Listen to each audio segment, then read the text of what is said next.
To my friends and family here in New Jersey, I will miss you all. Cheers.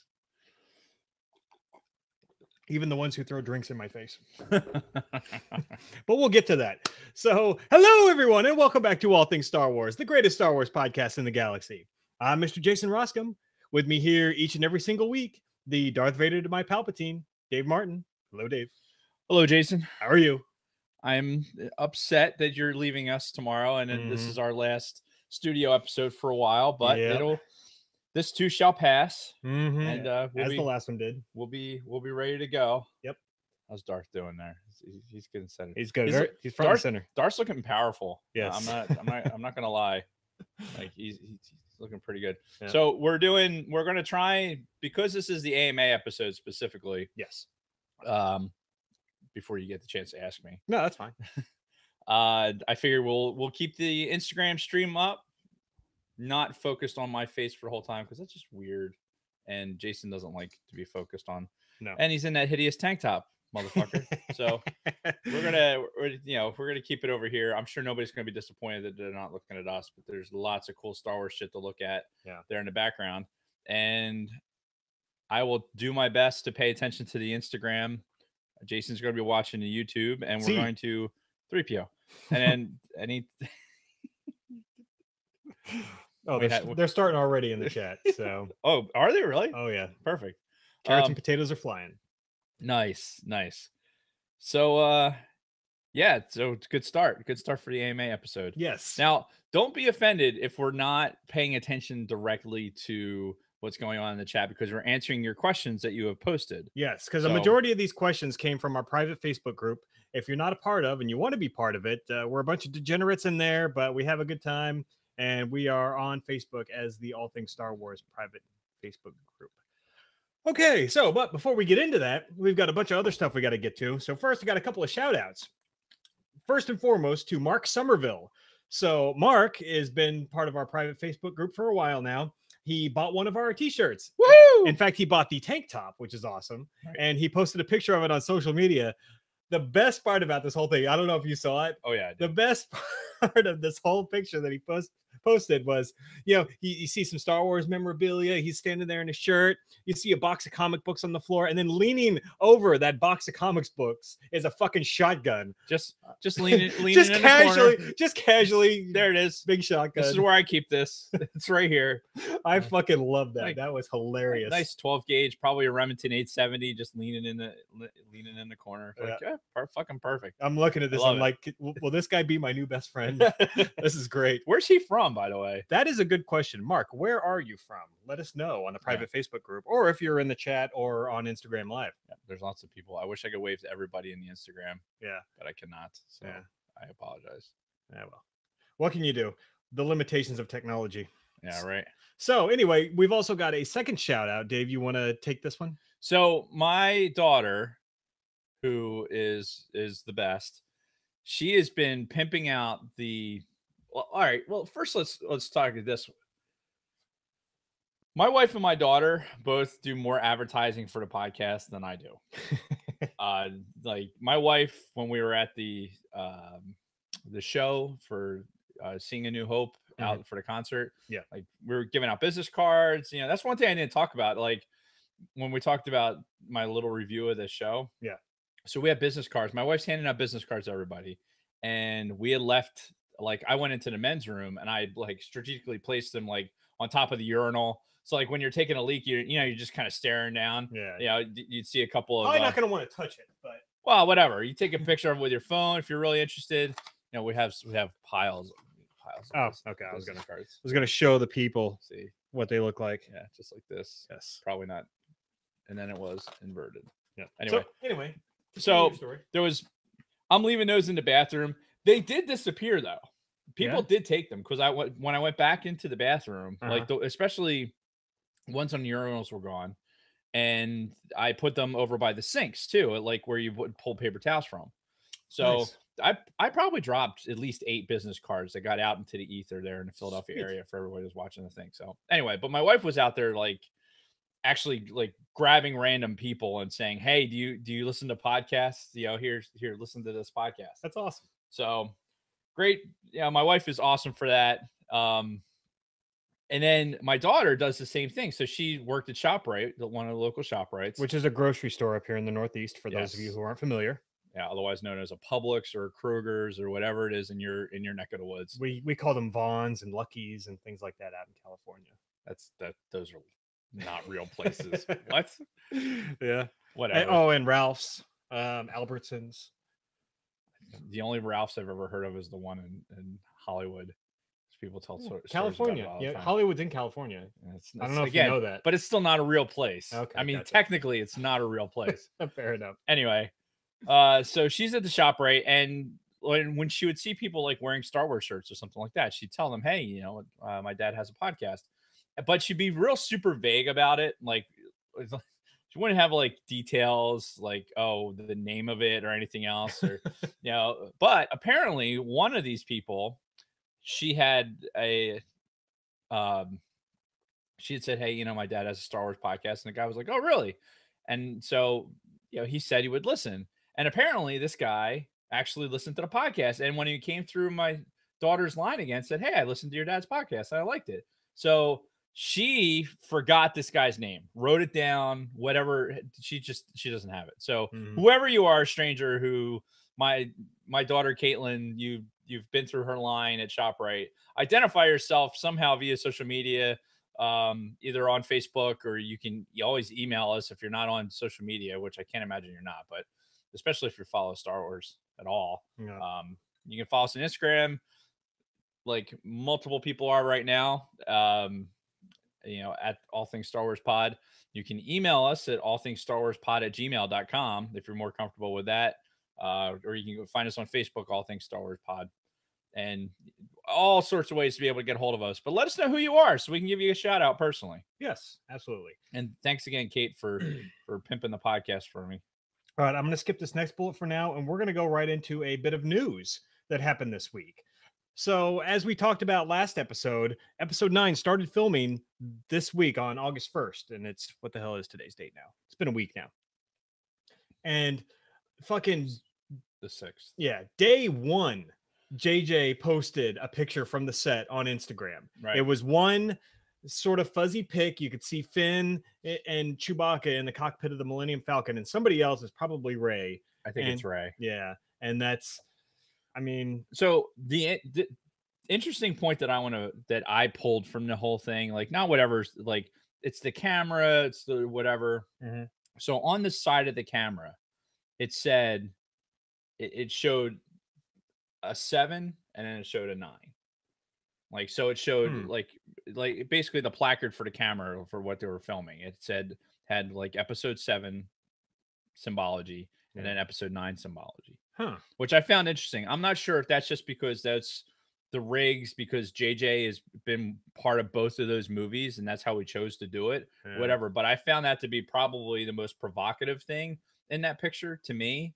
Was the fact that, like, okay, here's his camera rig, and you could kind of see through the lens what's going on, and then you see this image, or you see the symbology of it has episode 7 and episode 9. And I just found that to be really interesting. Yeah, I didn't even notice that. I would imagine that they're probably using a lot of the same locations.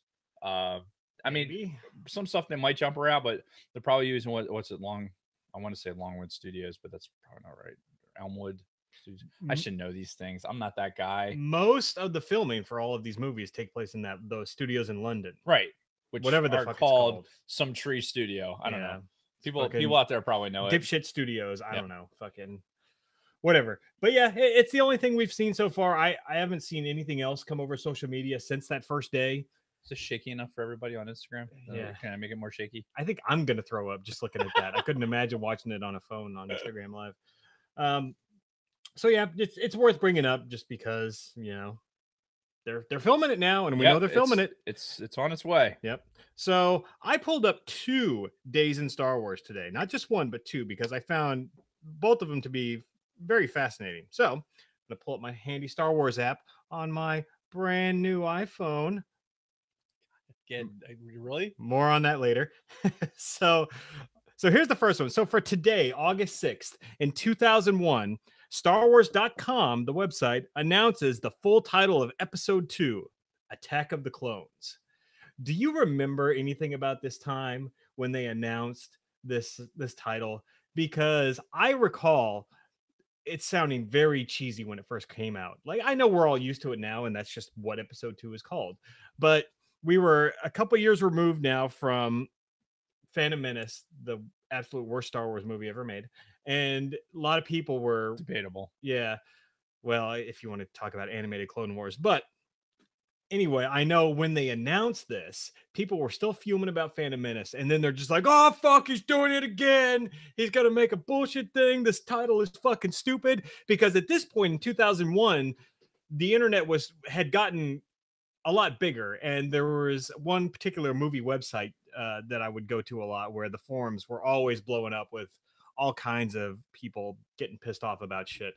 Um, and yeah, I remember when this thing was announced, reading these movie websites, and people are just like, fuck this franchise, fuck George Lucas, all because of the Attack of the Clones title, which I do recall it being a little cheesy, but Honestly, I don't have a specific memory of when they announced the titling of the movie. I just remember that, oh, okay, this is the movie. Yeah.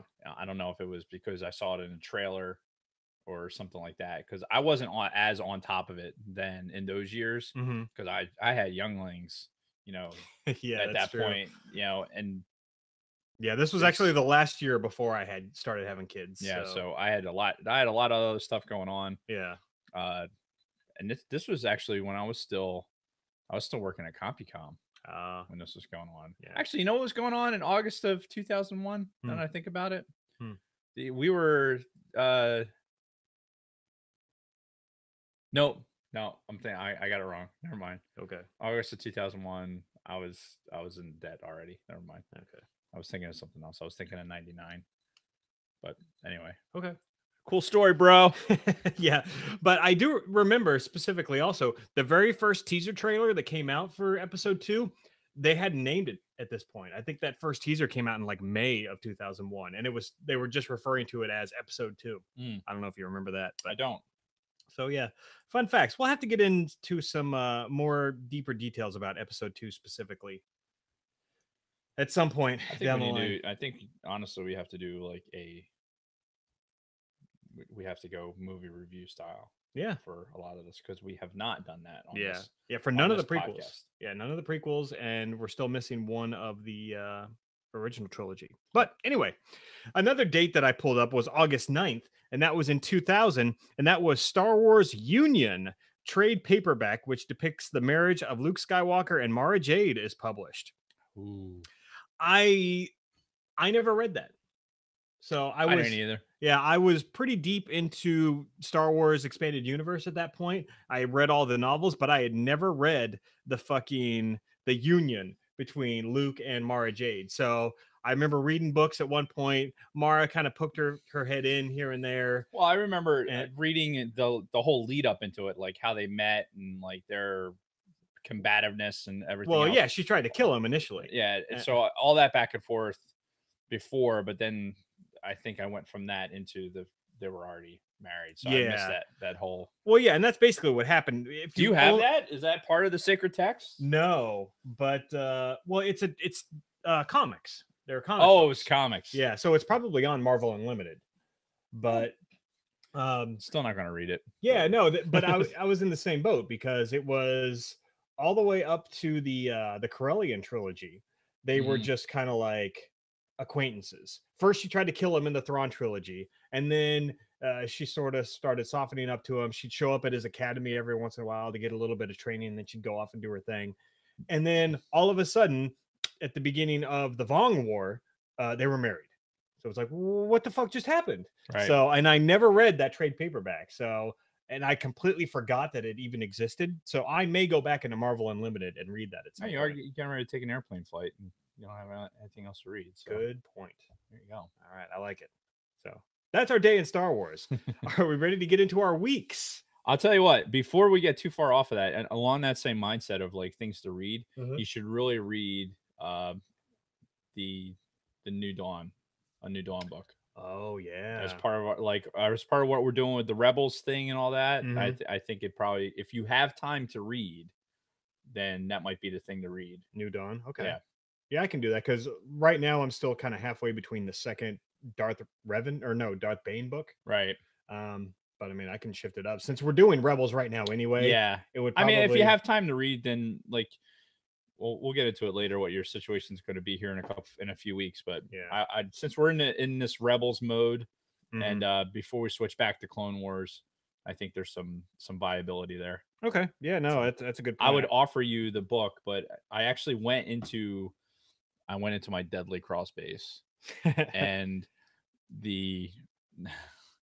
I found I went through everything, found a handful of books, and was like super disappointed because I've got tons of, well, probably not tons, but hundreds of pounds of Star Wars stuff hermetically sealed in my crawl space so that it doesn't get ruined.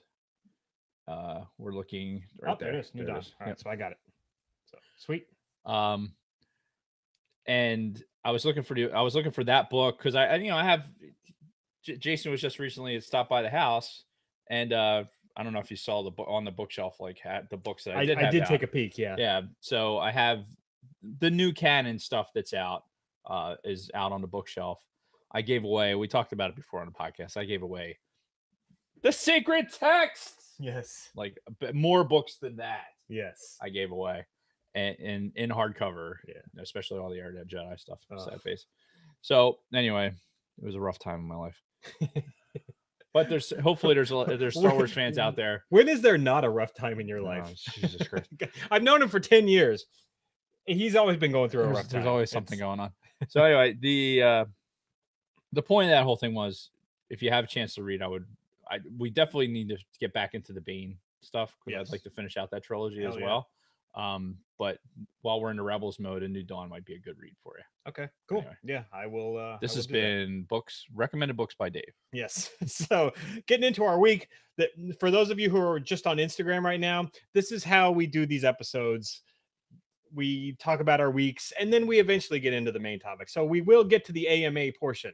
Don't you worry. Yeah. So King Brent, what up, yo? Oh shit! All right. You need to be reaching out to your boy here. I think there were some things you need to be talking about. Yeah, and actually no, Brent and I were just talking this morning, I think it was, or last night. But anyway, if you don't listen to the Sofa King podcast, you really should. Subscribe to them on iTunes or anywhere you get your audio podcasts. They're a force to be reckoned with. Yes. I like it. I like what I did there. Yeah, I do. So go check out the Sofa King podcast. Anyway, so talking about our week, I have a new Black Series figure to review. What? I know, it's been a while. I can't remember the last Black Series figure I actually got, but I picked up one. I mentioned it last week, actually, because I bought it on Amazon. It was on clearance on Amazon for like $10. Really? So, if I can reach it. It's not terribly exciting, but it is maskless Kylo Ren. Wow. Yeah. No, for $10. Yeah. And if you recall, I have masked Kylo Ren already. Yep. So now we have one with and without mask. He's looking very angry. Yeah.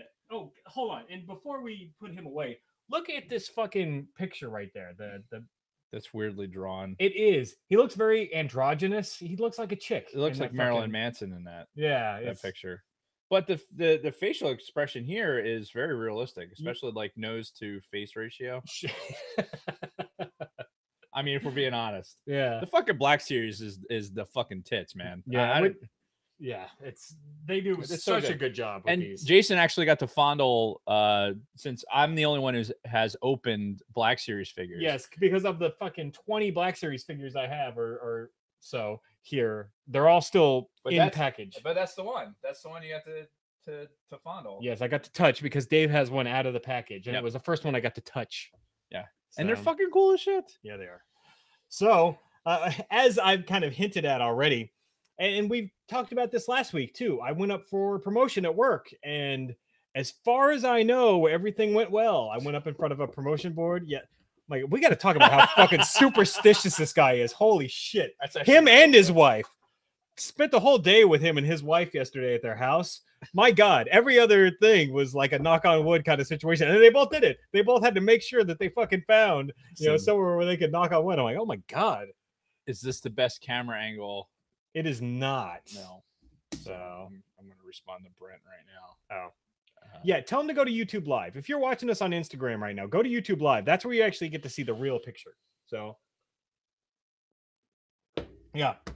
I went up for promotion this week and everything went well. I haven't actually gotten my promotion order yet, but everything seems to have gone according to plan. Everything has proceeded as we have foreseen. And within the next week or so, I'm actually going to get my promotion order that says, yes, you are officially an E8 now. And with all of the rights and privileges and pay associated with it. That being said, I went ahead and jumped the gun and treated myself to both a new iPhone. I got my new iPhone 8 with the red back, which is pretty fucking awesome. And then I also bought myself a new gaming laptop. So I posted that stuff on my personal Instagram account. So if you want to see images of those, check out at Darth Roscom on his Instagram. So anyway, as we mentioned at the top of the show, this is our last day recording here in the studio again for another 3 months. If you've been listening to the show for this entire year, I left in February. I was gone for 5 months and we were doing remote recording from Mississippi. Well, we're about to go into the same situation for the next 3 months while I'm in San Antonio, Texas. It sucks. It's kind of the way it goes. We knew this was coming. And actually, me being home for this almost 3 weeks in between has been kind of a nice treat because we weren't even sure if this was going to happen. So it's been great. And kind of like my toast at the top of the show, to all my friends and family who've been supporting me this whole time. Thank you. Thank you to Dave. Dave's been a rock for me over the last, the whole year, really, because me being away, he'd always be there if I ever had anything I had to bitch about and text him about. The show itself has been a point of stability for me as I've been away, and it's been something nice to have. And again, it's only 3 months, which, I mean, compared to the 5 months that I was gone for Mississippi, isn't that bad. But when you're at this end of it, looking down that long road, it's like, fuck, this is gonna suck. But we'll get by as we always do.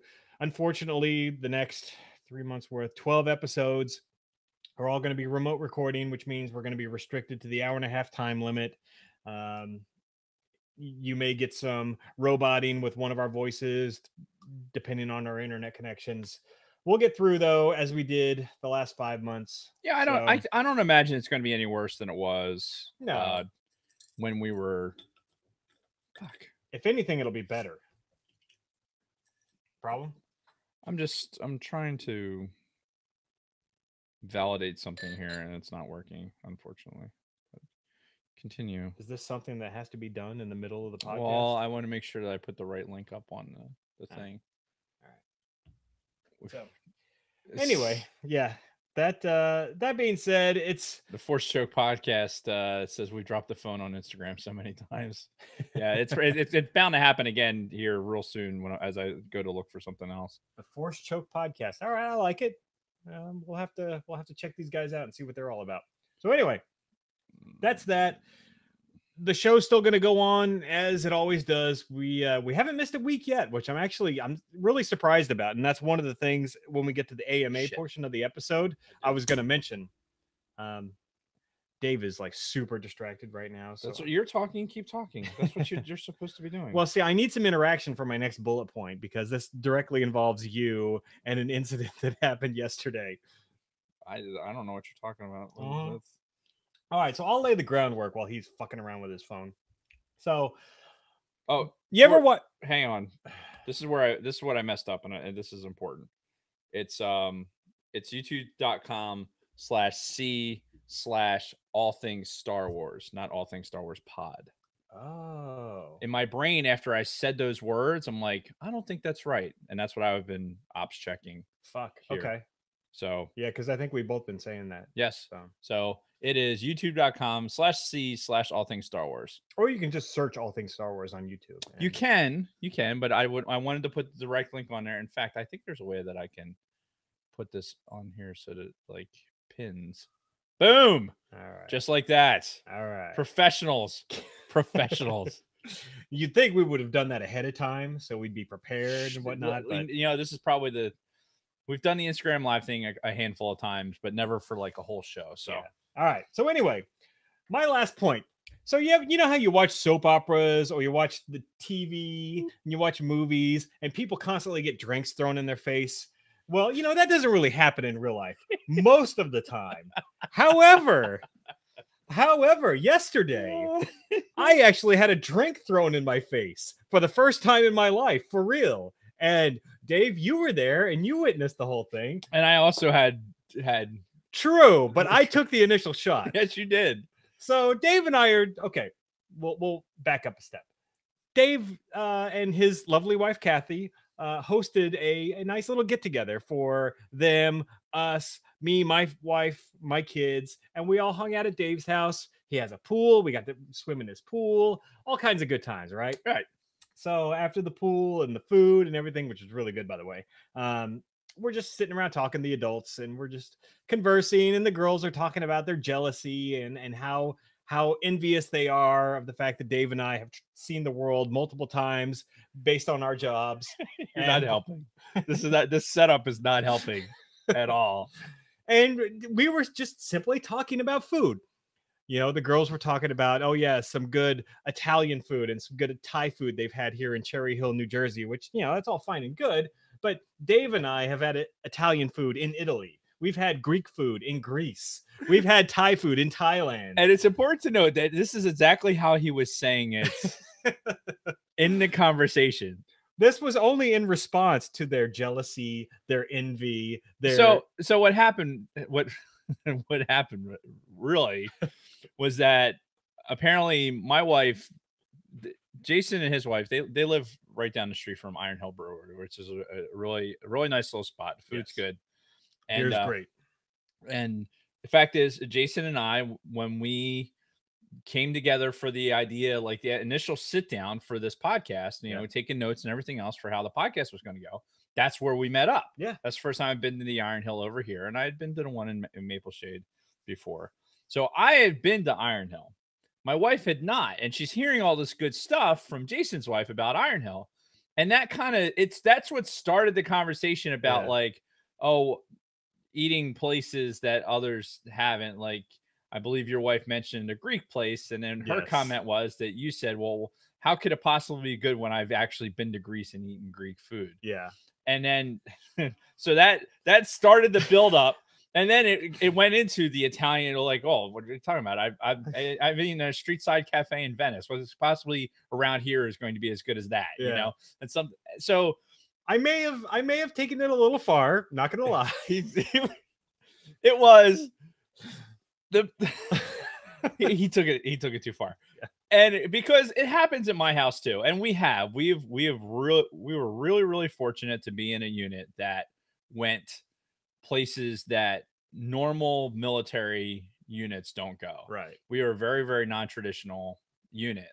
Yeah. And we got to see a lot of great spots and a lot of places where military aircraft that's never going to land. We've been. Now, for every great story that we could tell, for fucking great food and everything else, and we were having a thing back and forth with Bronco Fett last night about the I posted that thing about the military, but the Air Force being the spoiled stepchild or whatever. The reality is, for every one of those places that we've been, that's been just utterly phenomenal. And oh, by the way, you know how much time we spent in that spot? Usually be somewhere between 17 and 22 hours. Yeah. So if you were going to go do anything, it was a fucking marathon. Yes. It's like, hurry up. Like, is there going to be a tour? Can we do, is it within walking distance? Can we do this? Like, you're in Greece and you want to see the Parthenon. It's like, all right, the hotel, it's 4.5 miles to walk. So let's go. Yeah. Which, and because of this, there was a point where I didn't get a good night's sleep for about 6 months because of the schedule that we ran. Yeah, so. It was a ball buster. It's not like we went someplace for 2 weeks and got to really experience it. Although for some of the Greece stuff, because I'd been there so frequently, I got to experience a little bit more. But we're not going to talk about that. Yeah. But the reality was, we've been to a lot of shitholes.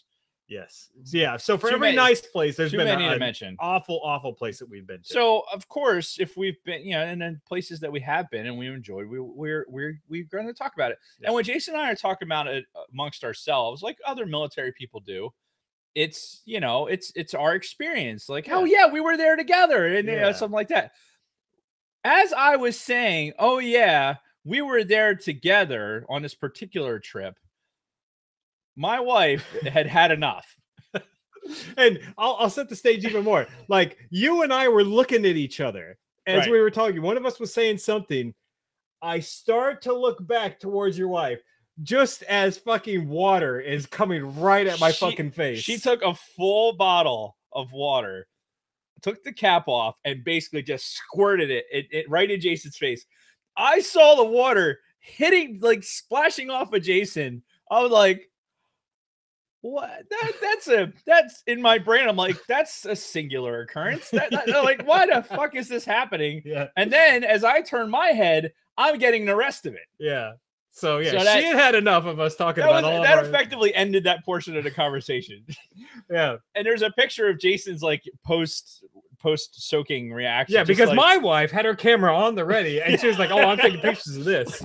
So there's pictures of me with like, my glasses off and like wiping the water out of my face. And when I was looking at him, like there was so much water on his face, like it was directly at his face. Yeah. And she was 3.5 feet away. Yeah. So imagine taking a full water bottle and squirting it at somebody's face, like projecting it right at somebody's face. And the thing is I was not ready for it. I didn't see it coming or anything because we were talking. I just happened to start turning my face back towards the women. Boom, water right in my face. I'm like, oh, Jesus Christ. It was fucking classic. Yes. So it's got a low battery warning on my phone. We're gonna have to end the Instagram live. Oh, when my phone dies, we'll keep it going for as long as we can. Yeah. So yeah, that was a great experience. And again, first time I've ever had water or anybody's drink thrown in my face out of anger or whatever. It was, as much as my wife regretted it after the fact that she feels like it may have been too much, but I think it's fucking hilarious. And we said right afterwards, I'm like, oh, this is going on the podcast. Yeah. Well, and because we get, because part of that conversation before Jason's soaking was as we talk about how we correct people with the places they've gone or some pronunciations or like actually well actually this is what this looks like from here, especially like for Egypt, because I've been to the pyramids, and like talking about like the everyone gets their picture taken with the Sphinx in the background and everything else, and then right in front of them is a fucking KFC Pizza Hut. It's like the city is right there. It's not out in the middle of nowhere, not like they show it in Transformers, right? So correcting people for shit like that is always happening. So how long was she pissed? Not very long. Not very long. It was I think it was laughter, and then for my wife, I think she regretted it a little bit, like she might have gone too far. And honestly, I thought it was fine. I think Jason laughed it off. There's no ill will harbored. It was more just like shock. Like, did somebody just throw their drink in my face? Like because he legitimately could not see. There was so much fucking water on his glasses. Yeah. It was fucking hilarious. Yeah, it was more just shock than anything else. Like I had no idea what the hell was going on for at least 20 seconds. Oh, it was great. Yeah. So anyway, yeah, that happened. Yeah. It did. And that was my week. So. Yeah, I honestly for my week, I really didn't I don't have anything Star Wars related. It was a week. It was actually, this week was in between semesters for me for school. So I was like trying to get like, oh, I'm going to go golfing. I'm going to do this. I'm going to do that. Then like a job opportunity popped up and I'm kind of fishing around into that. So that suddenly created all this I went from having a relatively easy week and knowing what my next 6 months is going to look like to suddenly having to scramble, update a resume, get shit done, get letters racked. Kind of like my week last week. Yeah, exactly. So I couldn't have a fucking relaxing week where I would just fucking go. Probably the most relaxing part of the week was you guys coming over and hanging out, which was a lot of fun, by the way. So thank you guys. So anyway, nothing else. Unfortunately, I did very little Star Warsing. All right. So at this point, we're just going to go right into our AMA portion of the podcast. What was the new listeners out there? We can say that for the end, I guess. Yeah. So yeah, we'll throw that at the back. But yeah, so we solicited questions from people from both Facebook, Instagram, where everywhere you can find us, and we got a whole bunch of questions. So we're gonna go ahead and just read some of these. We're gonna answer them to the best of our ability, Right. and we'll take it from there. If anybody on either Instagram Live or live on Facebook has any additional questions to throw out there, throw them out. We'll try to get to them. I don't know how long we've been recording for so far, but I don't either. we'll get to as many of them as we decide we want to. We have the technology to actually check if we really wanted to. See how long Then I'd have to move my arm over to the mouse, and then I'd have to Yeah. click. Never And mind. so Since I focused the Instagram thing on you for this first one, so go ahead. You should read the first one. all right, so and we're gonna start off with some actual Star Wars specific stuff. I know we've been talking about non-Star Wars shit for about the last 25 minutes, but don't worry, this is still a Probably Star Wars closer to podcast. 40. Yeah. So all right, so Mark Somerville, who we mentioned at the beginning of the episode, asked us, in what order did you guys see the original trilogy in theaters? So I know I've mentioned this before, but I'll rehash my experience. When the original trilogy was in theaters originally in the late 70s, early 80s, the only one I saw in theaters was Return of the Jedi. I had seen A New Hope on cable, maybe on some sort of home video at that point. It's kind of vague, but the first time I saw a Star Wars movie in the theaters was Return of the Jedi. And this was before I had ever seen Empire Strikes Back. Because at this point, I was my family was dirt poor. It was just me and my mom just kind of floating around, just trying to survive. So we didn't have a VCR or cable or any of that bullshit. So I had seen A New Hope somewhere, so I was familiar with Star Wars. Then I saw Return of the Jedi in theaters, and that was it for me. I was a fucking Star Wars nerd for life at that point. And then it might have been a year later where we finally got a VCR, a Betamax VCR in my house, and I saw Empire Strikes Back. So I had seen the movies, New Hope probably on cable somewhere, Return of the Jedi in theaters, and then later down the line, Empire Strikes Back on home video. So I saw them out of order. And then when the special editions came out, saw all three of them in theaters multiple times for each one. I think I saw them at least 2 times for each special edition when they came out in theaters. So that was me. What about you? All right, so I have a very similar experience, except for me, the I don't know why I'm even bothering with the camera, but for me it was Empire Strikes Back in the drive-in, and before seeing Return of the Jedi. Mm-hmm. So I actually like the drive-in still considered. I would consider it in the theater. Sure, yeah. Not that I remember a whole lot of it, but yeah. I remember the experience because again, we were familiar with Star Wars. It was like I had toys and everything else. Like Star Wars was everywhere in my childhood. Oh yeah. But as far as it, like actually going and getting the theater experience besides the drive-in Mm-hmm. was same thing with Return of the Jedi. Right, And because you were 5 when Empire came out, right? Yeah. Okay. Yeah, 5, 6, something like that. 81. I was born in 75, so it was 80 when Empire came out. So 5. Yeah. So Return of the Jedi was like I remember every minute of that. I remember standing in line because I was for some kids out there, they don't remember that you had to fucking stand in line to see a fucking movie. Like especially if it was like one of a bigger movie coming out, like Return of the Jedi was. I was at the AMC 6, or it was called the shit. It was the General 6 or whatever. It was the oldest theater in the area. Yeah. That growing up down here. And it was a 6 theater, or it had 6 screens. And I think Return of the Jedi was on 2 or 3 of them, like for the opening weekend. Mm-hmm. And we're queued up. Like I remember standing like wrapped around the building, waiting to get in to see it. And kids were in costumes, and like I had, it was just a great experience, and then the movie was fantastic. And then I don't think we saw it again in the theater. I think I only saw it the one time in the theater. Yeah, I could be wrong.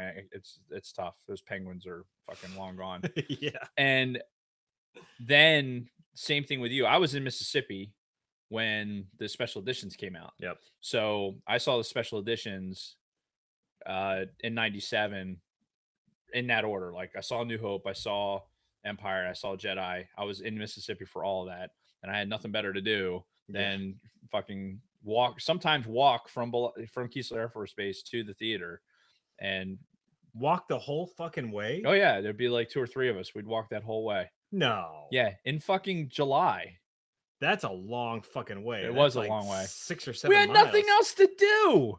There was nothing to do. Well, I mean, when I was there was a shuttle bus that would at least take you to the fucking mall. Sometimes and then you take the shuttle bus, but it was that occasionally you take the shuttle bus, or because the group of us that all hung out, we could also drink. We were over 21. So I was not over 21 when I was down so there. we were like, you could walk and you could participate in other stuff.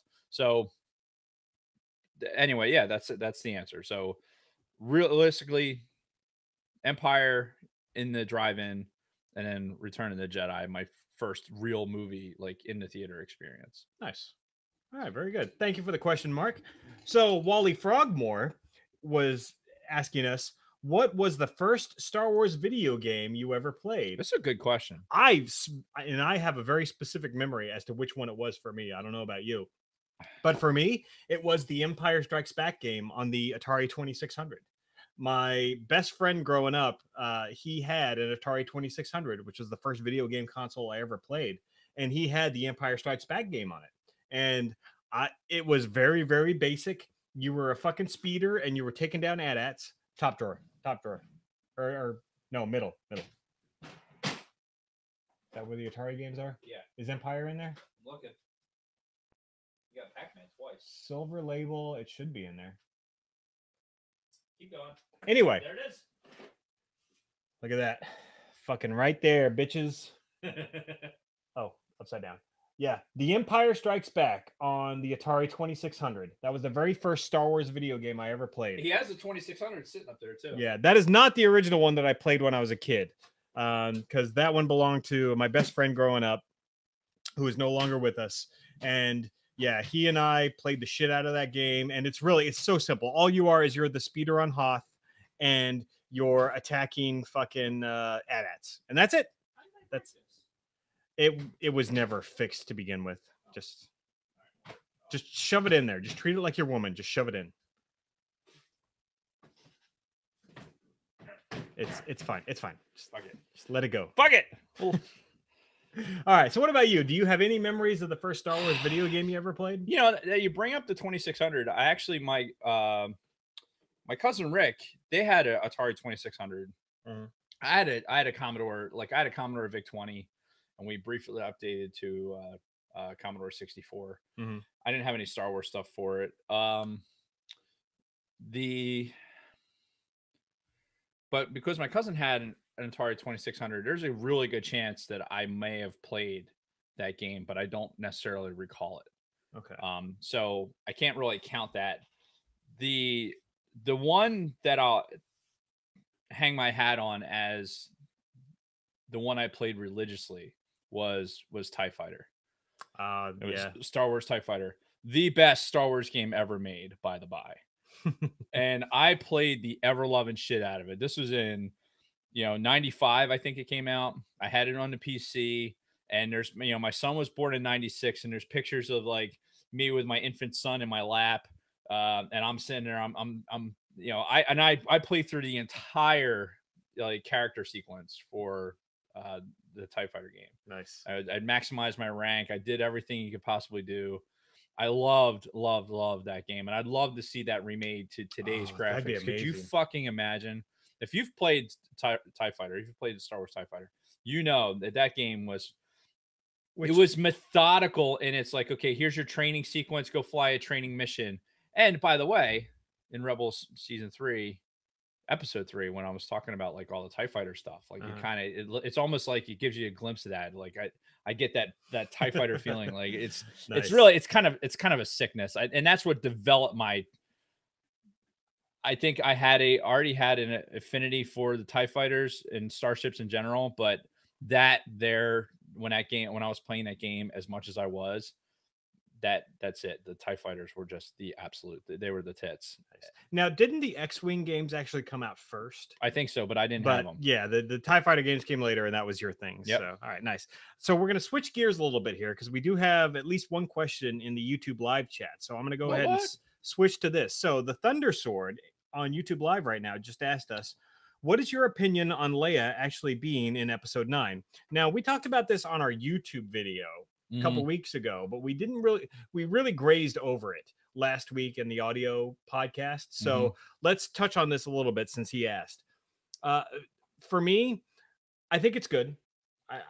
Because I wasn't sure what the hell they were going to do as far as like addressing Leia goes. Assuming they have enough decent footage and they have some way to kind of close the book on that character, I'm fine with it. And in fact, I'm kind of happy that it's not just going to be like she dies off screen somewhere and then we never see or hear from her again. Yeah, I'm of the same opinion. It was emotionally for me. It was I was appreciative of it, of the effort. You know, it's one of those things where it's the same thing. You don't know how they were going to close it out. You know, is it just going to be part of the scroll, which would be very, very would be understandable because you know she passed away. So like, how would you do that? I said it in our small clip, and I probably said it in a podcast, and I'll say it here again. I really think that JJ and he specifically said he's got footage from episode 7 that's going to be appropriate and that he can use to give her the send off that she deserves.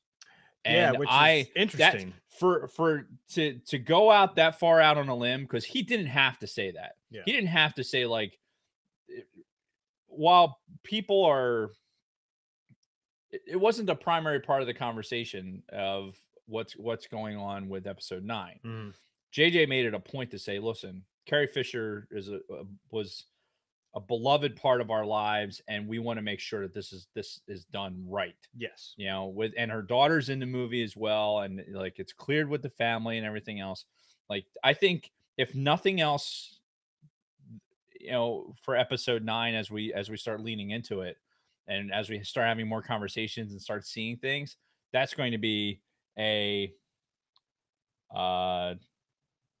not directly. You might as well just ask me on air. No, I'm asking Kristen to do that. Oh, perfect. Yeah. Sorry, professionals. Squirrel. We'll fix it in post. No, we won't.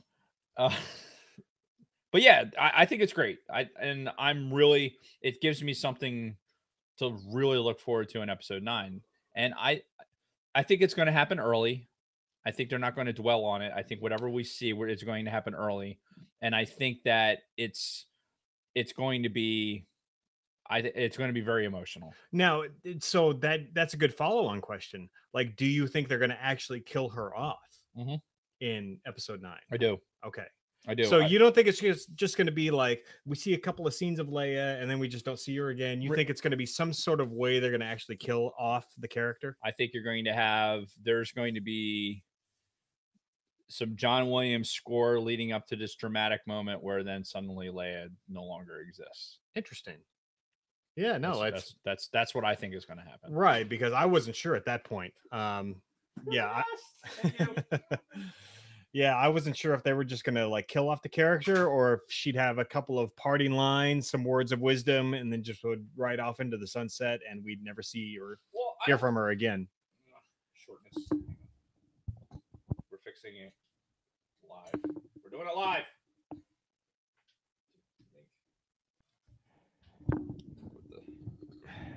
This is becoming awkward. Yeah. Hang on. Keep talking. See, the whole would know this shit's going on if you wouldn't stop talking. You just got to keep talking. Or if we all just shut the fuck up, then eventually the truncate silence would take it all out. Nah, what fun is that? I know, right? My wife brought us out an iPhone charger because Dave's phone is about to die. So I texted her. Dave was at the VA all fucking morning where there was no cell phone reception, and which is fine. I mean, it's whatever. But I just killed my fucking phone. Yeah. So I don't have a brand new iPhone 8 Plus. Yeah, which is actually also almost dead. So okay, someone in the YouTube chat just put out, Linus Bjork. Do you guys Bjork? Bjork, probably. Yeah. Do you guys play Star Wars games too? Yes. So if you listen to any of our past episodes, we were huge into Battlefront 1 for the Xbox One. We both have Battlefront 2. Went through some up and downs. I have not played Battlefront 2 in a long time, since before I left for Mississippi, but I try and jump on at least once a week. Yeah, and I want to fully re-engage with that when I get back from Texas, because something I didn't mention, I am not taking my Xbox One with me when I go down to Texas. So I'm going to be Xbox-less in Texas. So when I get back in November, have my full, fiber optic internet connection back and everything else, I'm going to go full on back into Battlefront 2, because allegedly they've changed a lot. They fixed a lot of shit, and it's supposed to be a lot better. It has changed. And I think you'll find that if we can get into the squad play and have the interaction that we were able to have in Battlefront, I think there's fun to be had. Yeah. Once again. I mean, and I don't know if you can see it, but right over the corner there for talking about games, we got Star Wars Rebellion. Yes, which we need to. When I get back, we have to play this. We need time for that. Yeah. That's one of those. It's like you don't just like casually in an hour play a game like that. No, and I think it even says it on here, like 3 to 5 hours. Yeah. To that effect. So we fully intended on playing that. So yeah, there's 3 to 4 hours. It says in the recommended time easily. So probably an hour of that is just setting it up. Yeah, it's like, and like reading the rules and figuring out what the fuck to do. Exactly. And also we'll just watch that shit on YouTube. Yeah, we've still got Star Wars Risk, the Black Series edition that we need to play. Probably end up playing that first, to be honest with you. Yeah, I wouldn't mind. Yeah. So yeah, absolutely. We it is all things Star Wars, and we're definitely into the gaming, not just console gaming. PC gaming. We talk about the Old Republic. Yeah. I haven't played that in a while. Neither have I. I played it in the beginning when I got down to Mississippi, but then it kind of fell off. Since you have the laptop, you're only laptop enabled, you'll probably end up playing a little bit more of it, I would imagine. Very likely. If you're not studying more. I got to get on there too. I have the stupid subscription, and I haven't logged into it. You've probably got like 1 billion cartel coins. You can get on there and like buy anything you want. And if I even knew how to collect them, that'd be impressive. But that's the thing. If you subscribe, then you're already collecting them. Yeah. That's so I got to log in. It's on my PC laptop, which I don't even open because all my schoolwork I do on the Mac. So anyway. All right. Anyway, so all the games. We're gonna move on with the questions. Scott, I see you asked a question, and we'll get to that later on. But Dave, I'm going to turn it over to you. Why don't you ask a few of these, starting with Donald? So Donald Solsky asked, if Disney finally gets around to making a Star Wars show on its app, I think that a bounty hunter show would be sweet. What kind of stories do you guys think they could tell under the bounty hunters banner? So I should have looked at these questions before we started this, because then I wouldn't have to stall for time to try and come up with an answer. And maybe that's why Jason threw it to me, because he's stalling for time to come up with an answer. No, I know what I would say. Now, fuck off. I just figured I'd spread the wealth. Yeah, thanks. Stalling aside, actually, I think it's one of those things where, since we haven't finished Clone Wars, we haven't finished Rebels. We know there's a Mandalorian interaction in Clone Wars. Yeah, it's alluded to in Rebels. We have the Sabine character in Rebels, who's an interesting character. So you get to see some Mandalorian interactions in Rebels as we watch it now, and different factions of it. I'm not, for me to generalize for the bounty hunter shit. Like, I could give a shit about fucking any other, like the Rhodinian, like all the fucking Greedo species. I can't fucking stand the goddamn Rhodinians. This is all based on Battlefront 1. Yeah. Honestly, like the fact that there's bounty hunters that out there that exist in the universe, you could have any form or faction. Oh, the live video ended. Yeah. I guess we maxed out our time. Yeah. I didn't realize there was a max time for Instagram Live. Apparently. But so we're going to go ahead and share it up to that point. And this is what I think about Instagram. This is exclusive for the YouTube audience because they can still see what we're doing. So right. Instagram, here you go, buddy. Just for you. Yeah, we have a lot of followers on Instagram. So no, nothing against the followers. I'm just talking about the platform itself. People from Instagram, you guys are good. So I like to see them go more into the Mandalorian backstory. I think the even though we talk about it on a podcast all the time where there's like this generalization about like, oh, it's a Rhodinian, so they're bounty hunters. Yeah. You know, they're typecast. Or even Mandalorians, because like fucking Sabine in Rebels, come to find out she used to be a bounty hunter. It's like, well, I mean, and she was a cadet. Hunters? You know, she was in the Empire for a minute, and then she like, it's a generalization, and like I think of it this way. What Star Wars does is instead of like, say if your last name was Shoemaker, like probably at some point in England or in France or wherever your family would have came from, they were probably shoemakers. There's legitimacy to those names. Same thing with a lot of different names, especially in Europe. Yeah. Your last name was more likely associated with something that you did as a trade or whatever. Like my Martin should really be fucking Martin should translate in Irish or in Gaelic to cabinet maker, because fucking almost all of my great grandparents came from Ireland to build fucking cabinets. Nice. So it means we're good woodworkers, but it's a long drawn out thing to say that I'd like to see them go into more of the Mandalorian backstory. We saw there's some great stories about stuff that happens on Mando, with when they fucking poisoned the planet. Yeah. And they went through that whole thing. I'd like to see stuff like that. But even with that, that'd be a great storyline. I could really, other than that, you could have, why not have smugglers? Like there's smugglers all over the galaxy. Yeah. You could do, it doesn't have to be bounty hunters. The bounty hunters is sexy thanks to the fucking Boba Fett, like, this isn't Boba Fett, but the Boba Fett character gives us like aurora to what the bounty hunters are in this galaxy. Right. And I mean, think about it though. Think about from a perspective of a television show, like a weekly television show. The bounty hunters lend itself perfectly to that format, because every single week it can be a new bounty.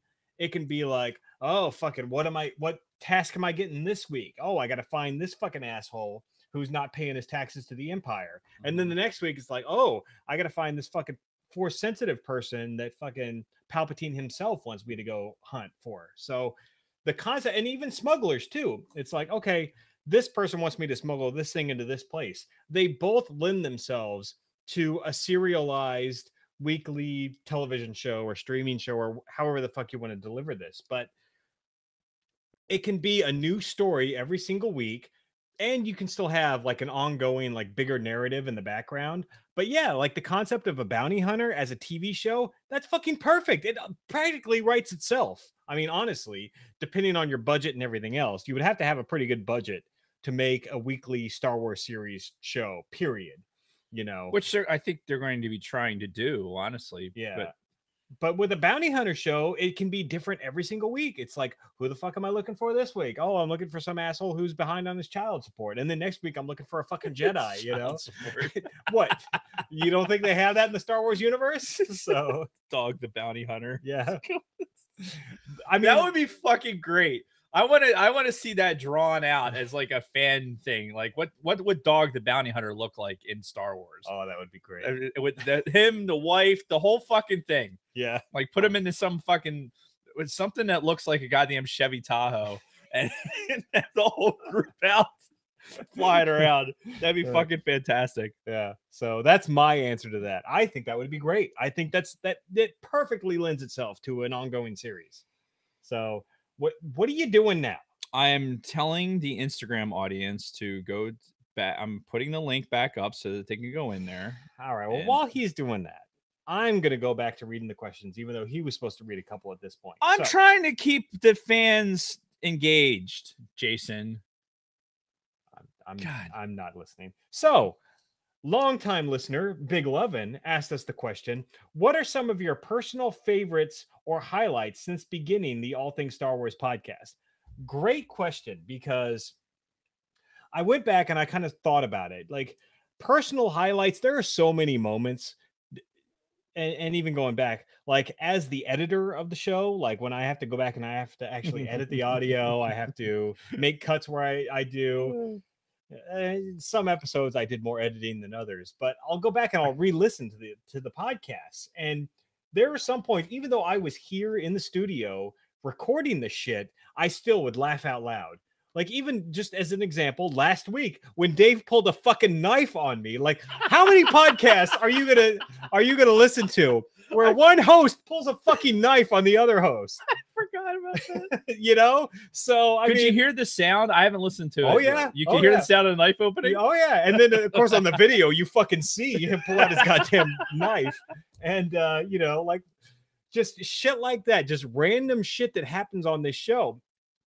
And the best part about it is it's all been organic. You know, none of this shit has been forced. None of this shit was planned ahead of time. Even like some of the recurring bits that we have on the show, like the fucking the Lando Colt 45 thing. It's like, a dynamite taste. Exactly. Like that just happened because Dave like did that on a whim once early on in the podcast, and I'm like, that was fucking great. And I would like I'd poke him a little bit later, and it was just a thing that we started doing. And that's been the beauty of doing this podcast up to this point. 68 episodes in, 99% of the shit that we do here, it's all organic. It all happens naturally. It's nothing is, I mean, we have notes, like pre-planned notes for like a basic format that we're going to follow as we record each episode, but right.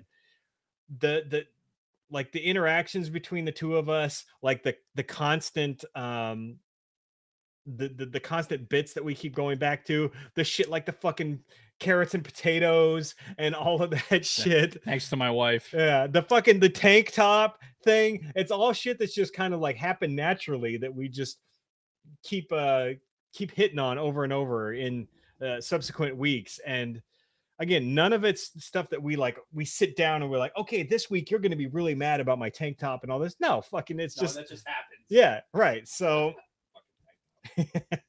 I just use it as an example, but it's not over yet. Actually, it is, because I'm about to leave and I'm going to take this tank top with me, and there ain't shit he can do when I'm in Texas. I could still pull a knife on him. He could for the next 12 hours, but no. And then of course, I've got a pen. I'm not afraid to use it. That's what it sounds like. But you know, in addition to just all of the things that have happened organically between the two of us, there have been a couple of highlights when we've had guests on, like when we had the John on once. He was going off about Ray, and he did this whole impersonation of Ray in a British accent. And like, I don't know why, but I thought like the way he delivered that was so fucking funny. Like, I'll go back and listen to that every once in a while. And then the whole fucking holiday special episode when we had Bob on, and just the two of you, how you were both just seething when we were talking about the holiday special, and I just like soaked it in and just enjoyed it so much.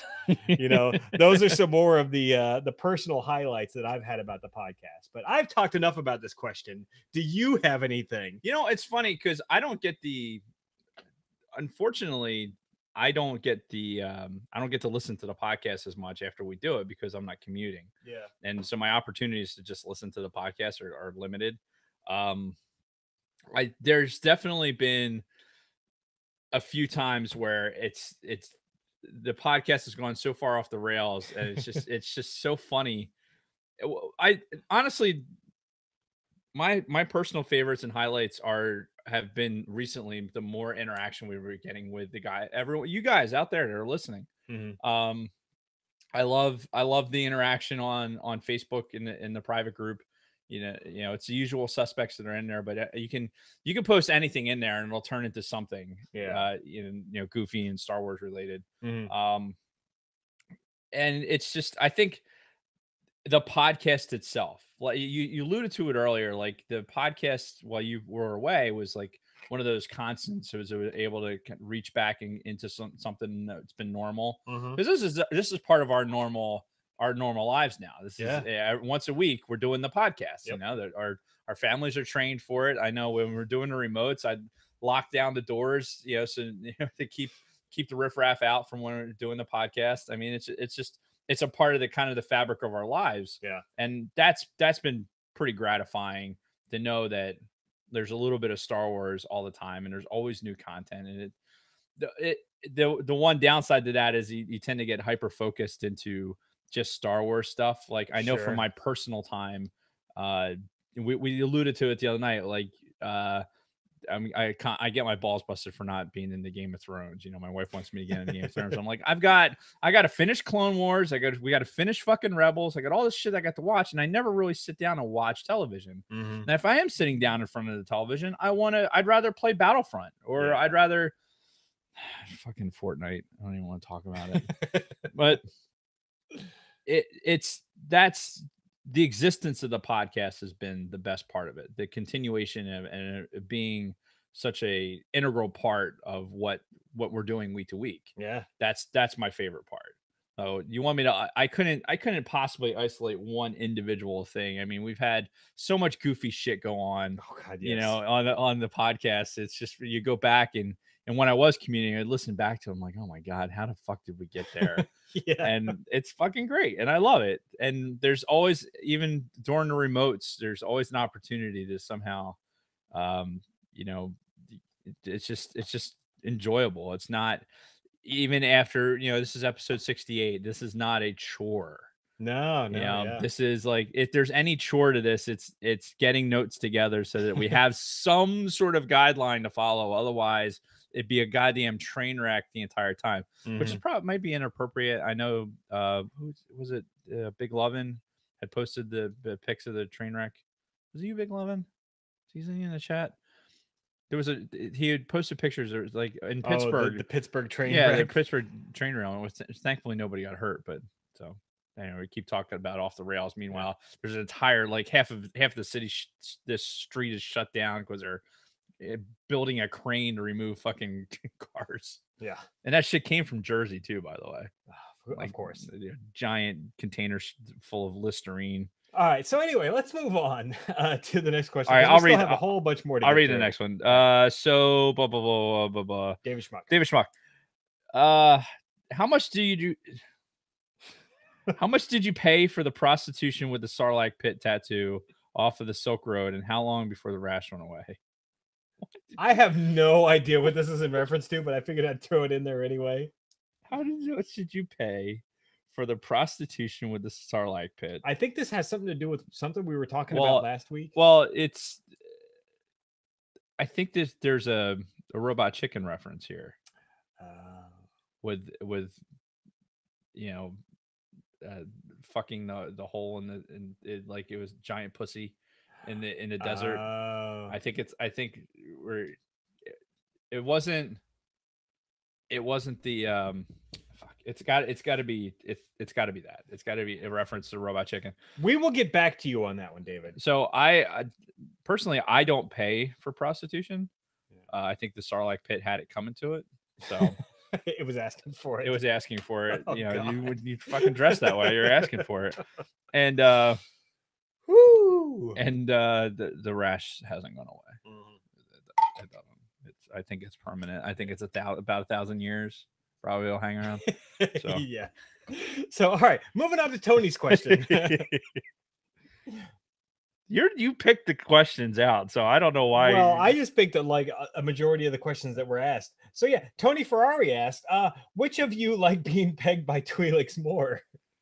So we talked about pegging quite a bit in the last couple episodes. I think he posted a video, an instructional video to demonstrate exactly how this all takes place. It was from oh shit, Deadpool, right? Deadpool, yeah, from Deadpool. So I'm gonna go ahead and say me. He does like his Twi'leks. I do more than me. I do. So if it was going to happen, it would probably be me. Yeah. So, and I don't know how long that rash would go away. Yeah, but if fucking worth it. If it was that Twi'lek Jedi chick from Clone Wars with the nice rack. Look, I'm telling you that I haven't even seen a picture of this Twi'lek, but the one that Lando's banging in Last Shot Oh, I didn't is, know this was happening. yeah. Well, you haven't read Last Shot. Yeah. He's hooked up with this Twi'lek in Last Shot. Nice. You know, and the way As you would expect. the way it's written, she's fucking like phenomenal. Like so, the most gorgeous thing you've yeah. ever seen, kind of thing. Yeah, exactly. All right, nice. I mean, and honestly, in the Old Republic game, when you're running around, that Twi'lek's following you around. I mean, she's pretty hot too. Yeah. Oh yeah. So Fucking bet. that's right. Voiced by the same person that does Padme's voice in Clone Wars. That's a fun fact. Yes, which we have mentioned on the show before. Anyway, He has. I haven't. going non-Star Wars for a minute, Tom Jensen, aka Bronco Fett. How is being pegged by a Twi'lek Star Wars related? The fact that it's a Twi'lek? Yeah. Okay. My question is she using one of her Likus, one of her little fucking tentacles, or is she use Likus? Yeah. Or is she actually using a strap? I don't.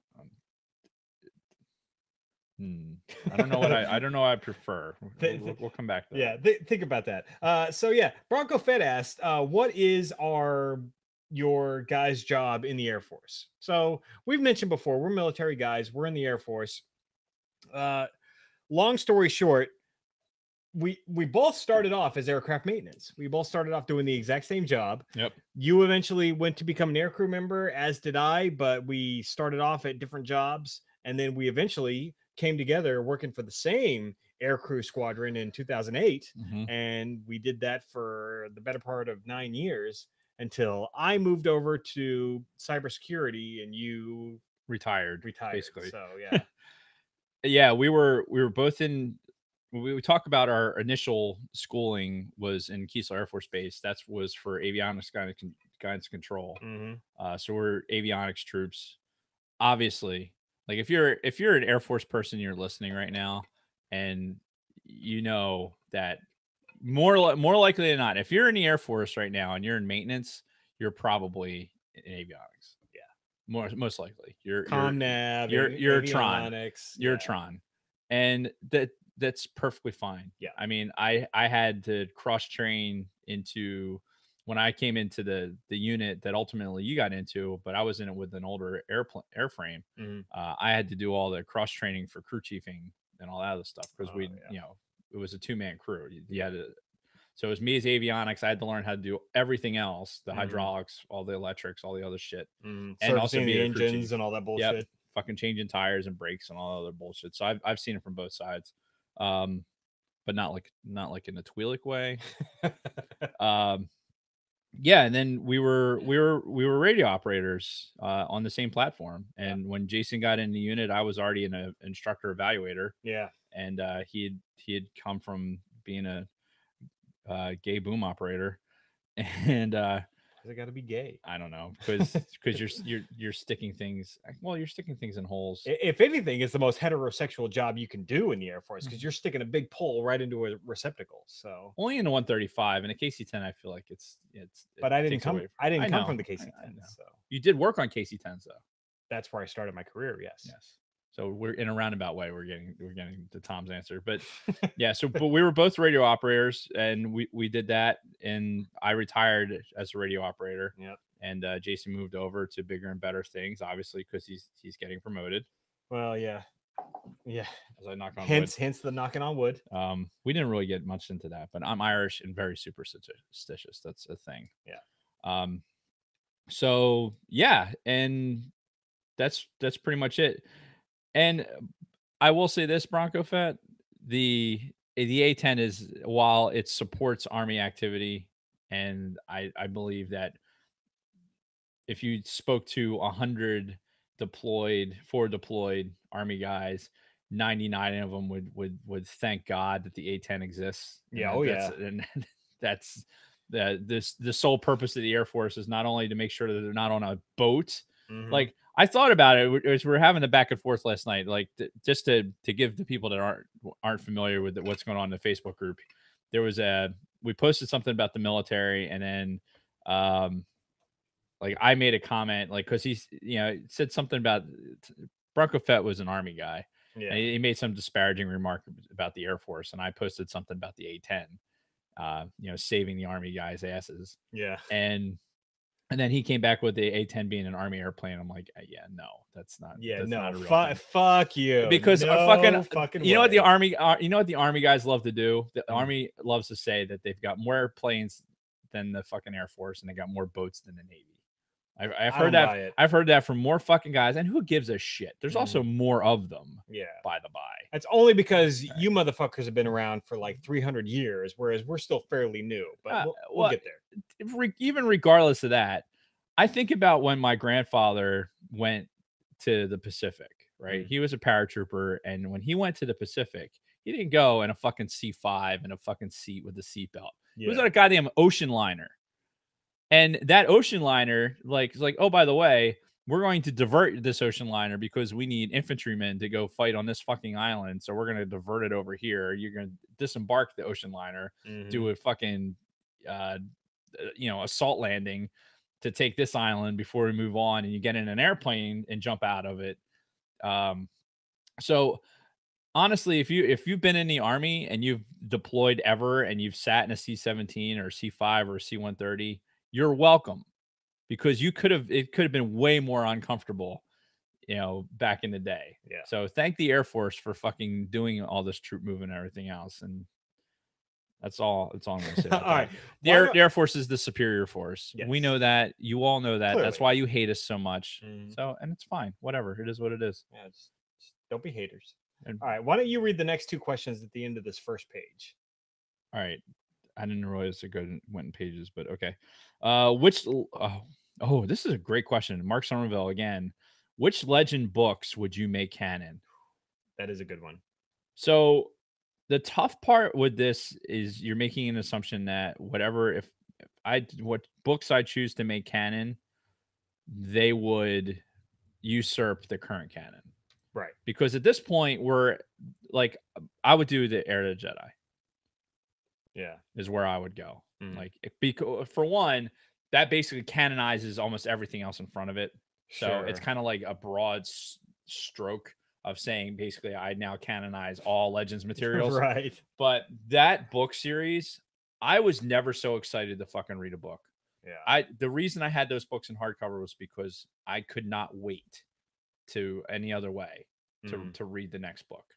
Those books truly excited me and were probably part of my reinvigoration into being a bigger Star Wars nerd than I already was. And the stories were written so well, that everything flowed so well together. You loved where the characters were going. Yeah, and not all of it was perfect. I'm not saying it was perfect, but like that to me, like, you got one right there, right? Not Heir to the Jedi, Fate of the Jedi. Yeah. This guy right here? Yeah, grab that. The Vortex one. Heir to the Jedi. That's a whole different series. But yeah, the Fate of the Jedi books were so fucking good. I couldn't help myself. Yeah. Yeah, so we're talking, they're 43 years after New Hope. It's got everybody in it. And, Outcast, Omen, Abyss. Except Chewbacca. Well, yeah. But he had his nephew, who was a Jedi. That's right. Lobaka was his name? Lobaka, that's correct. Outcast, Omen, Abyss, Backlash, Allies, Vortex, Conviction, Ascension, and Apocalypse. They were so good. These books were so fucking good. I can't speak enough about how good they were. This would definitely be, because it honestly, as we rolled into the Disney buyout and they were moving into the Legends, this is now Legends material and starting fresh. That's where my expectations were, and that's where my disappointment was. Just because of how good those books were. The books before it were good. Oh yeah, the Yuuzhan Vong War was good. The series was right before that one, which I can't think of the name of right now. Was that the Fate of the Jedi? It might have been. No. That's Fate of the Jedi. It was fuck. Well, we got all of them over there. It's the sacred text. Yeah. Well, reopen the Vortex book. It's right in the beginning of it. Professionals, goddammit. Legacy of the Force. Legacy of the Force. That was a good series also. But the Fate of the Jedi one was just, it was so good. There's with Jason Solo's turn to the dark side, and him and um oh fuck, I forget her name, the sister's name. Jaina. Yeah, and then their battle, their epic battle. Yeah. And it made you, they wrote the Force so fucking well. Like, they made you understand what the Force could be besides what we know it to be in the movies. Yeah. And that's one of the things, if I can make one thing out of those books canon, to kind of like subtitle this question, if I could make one thing canon out of the Legends material, it's the Force. Because the way that the Force is used and how Luke uses it and how powerful he really is in the Force, and what you're led to really understand, how, like, with the flow walking and how they interacted, were able to hide themselves, how they were able to communicate in these long distances, the training, because they talk about how they had to train to do that, where they had to go to find these things. The Abeloth character with the being that dark Force energy. All the descriptions and how they went about these things and the way they described the Force, they couldn't have done it better. They couldn't have done it better. And this current canon, while I try really, really hard, that's Legends material, and I am fully enveloped in the new canon. I just wish that they would use the Force like they did in the Legends material. Yeah. All right. For me, it's a pretty obvious one. If you're familiar with the show at all, it would be pretty much anything from the Old Republic era, be it the Revan books, be it the Darth Bane books, something to fully canonize that entire Old Republic era, because that shit was gold. It doesn't interfere at all with with anything in the current canon. So yes, it's finally Dave that has to take a break, though I will also take advantage. So with that, we have one more question before we take our break. Okay. You want to go ahead and read that? From Matt. This actually needs some context. So Bronco Fett's brother, Matt, is he's just a pot stirrer. Yes. So he basically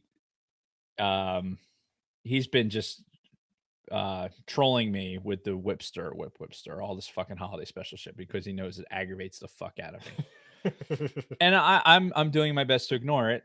I don't understand these words that you speak. And so he took a screen grab of Python string of code, where it was like, if whatever, I don't, it basically, it's a couple of loops, and it repeats the stir whip, which, by the by, I'm actually learning Python right now. So I never programmed in Python. I could do. It's actually a good language. But I'm so far beyond that shit at this point that I'm not going back. And so Jason can understand Python, and he can understand the code. I cannot. I don't know what you speak of. And I'm sure he has the letters that you put together that with the W's and H's, and I don't know. It's like a foreign language. All right. Try it in Cyrillic next time. I can read Cyrillic. Yeah. That being said, we've got about a half a dozen questions left to get to, and then I think we might have had some more in the YouTube chat. So before we get to all those, we will be right back. Fuck, I need a notepad or something. Oh, notepad is over here. I apologize.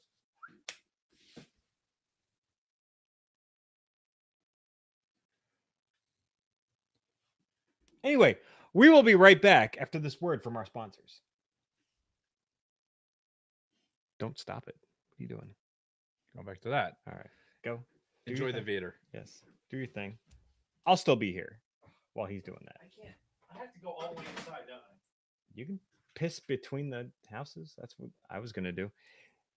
We've got this mini alleyway between the studio and the actual main house, and I just fucking go between the two, and that's where I piss.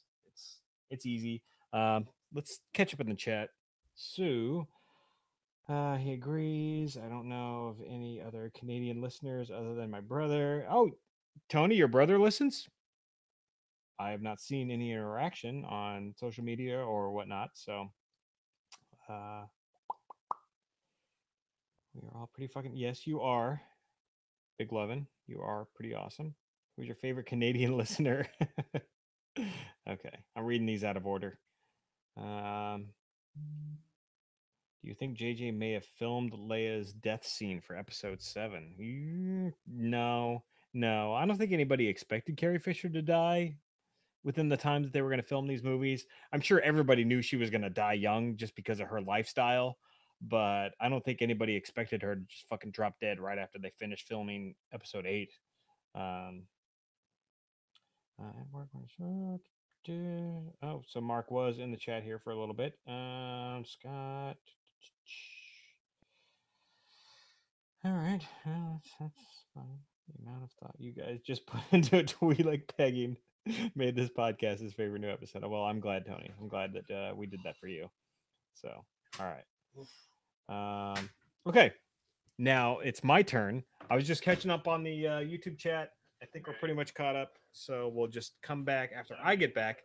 I really want to get to Scott's question about the football stuff. I think that's actually another good on topic thing.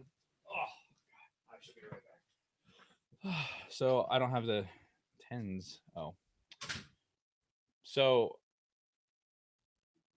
yeah, if you've you ever seen the movie League of Their Own? It's I'm not logged into the chat, so I'm not going to be able to see your answers. And there's a great scene in League of Their Own. League of Their Own, it's probably one of the top 5 baseball movies ever put out. And there's a scene in there where Tom Hanks, like, who's a drunk, comes in to the locker room and staggers over to urinal and pisses for like a solid 2.5 minutes. That's basically what I just did. It was I don't know why. Probably had something to do with this, all the diet coking. I should save this for a regular part of the podcast. You know what? I'll just take Jason's phone and look at the chat real quick. All right, just reach over. Let's see. What's going on? Some army speak going on, or 2W1. What weather guy? 2W1. Scott Rasmussen, peace out, brother. Enjoy your doctor's appointment. That's I had mine earlier. Who's that, Scott? Yeah. Do you rank it that high because of the movie or the sexual attraction to Rosie? You know, Tony Farrar, you're really pushing the envelope here on Who's Rosie? So I was mentioning that. Have you seen A League of Their Own? It's been a long time, but yes. All right. I saw that in theaters, actually. So remember the scene where Tom Hanks at the end, staggers into the fucking locker room, and it takes like a 2-minute long piss. Yep. Yeah, that's what I just did out there, so that's why Tony Ferrari is mentioning. Oh, Rosie O'Donnell. Okay, my sexual attraction to Rosie. Did you promise the cows you'd write? Fucking John Lovitz. That is such an underrated character. Yeah. Well, this would be more, wouldn't it? Yeah. His time on the movie was so short. Yeah. But every fucking line is quotable that he has. Yeah. No, he was good. All right. So and let's be frank. Mm-hmm. I can't think of her last name right now. It's Gina Davis. Is that who Gina Davis. She was hot in that movie. Yeah, yeah. I really like Gina Davis in that movie with her and Samuel L. Jackson. Oh, I saw that in theaters too. Fuck, what was that? Where she was like an assassin or some shit? Yeah. Fuck, what was the name of that movie? That was a great fucking movie. Oh, I know exactly what you're talking about. Where she had the dyed blonde hair. Yeah. Well, afterwards, like she was the housewife. Yeah. And then she fucking dyed her hair and went nuts. Yeah, that was like the last mainstream movie she made too. Like she did fucking archery for the Olympics after that. Yeah, God, what the fuck was the name of that movie? There's a great line in that movie about Samuel L. Jackson says about New Jersey. He says, "Yeah, lots of people have or it's like lots of people try to uh fuck.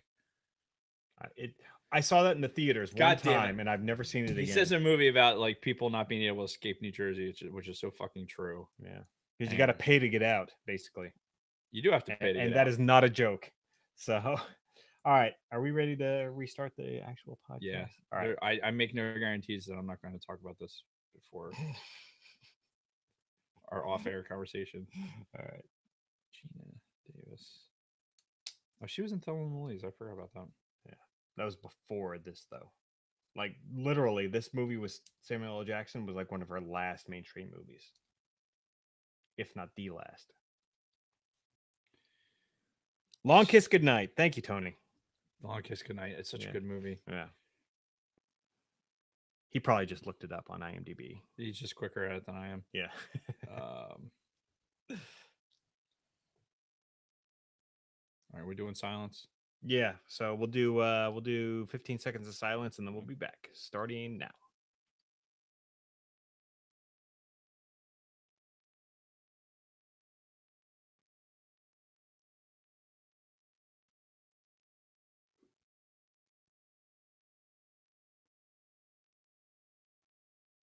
And we're back. So you feel better? God, yeah, I do. All right. You look distracted. I am. I'm looking for a line. Okay. Well, while you're looking for that, I'm going to continue with the Q&A. So Wally Frogmore asked us, if you could bring back any character, who would you pick? Now, this is a very generic question. I think he's referring to Legends material again. We got a lot of these Legends material questions. So, which I don't have a problem with. Yeah, so if we're talking Legends material, bringing a character back into the fold, I mean, my initial instinct would have been somebody like Mara Jade, but now that Luke's fucking dead, then what's the point? So I always liked Anakin Solo. He was always one of my my favorite, or he was my favorite of the Solo kids. But I don't know how they could work that in at this point. You couldn't possibly. Yeah, honestly. So it's a tough question, but there's like some characters that they introduced, like Talon Card. He was also introduced during the Thrawn trilogy. He was really closely tied to Mara Jade for a while, but then he had his own story going on. Like he was a Legends character that they've never touched in the current canon in any form. So he would be a neat character for them to reintroduce that wouldn't fuck up the current canon at all. So yeah, it's a tough question because it's really it's tough to think about it in a vacuum. Yeah. Honestly, with which character.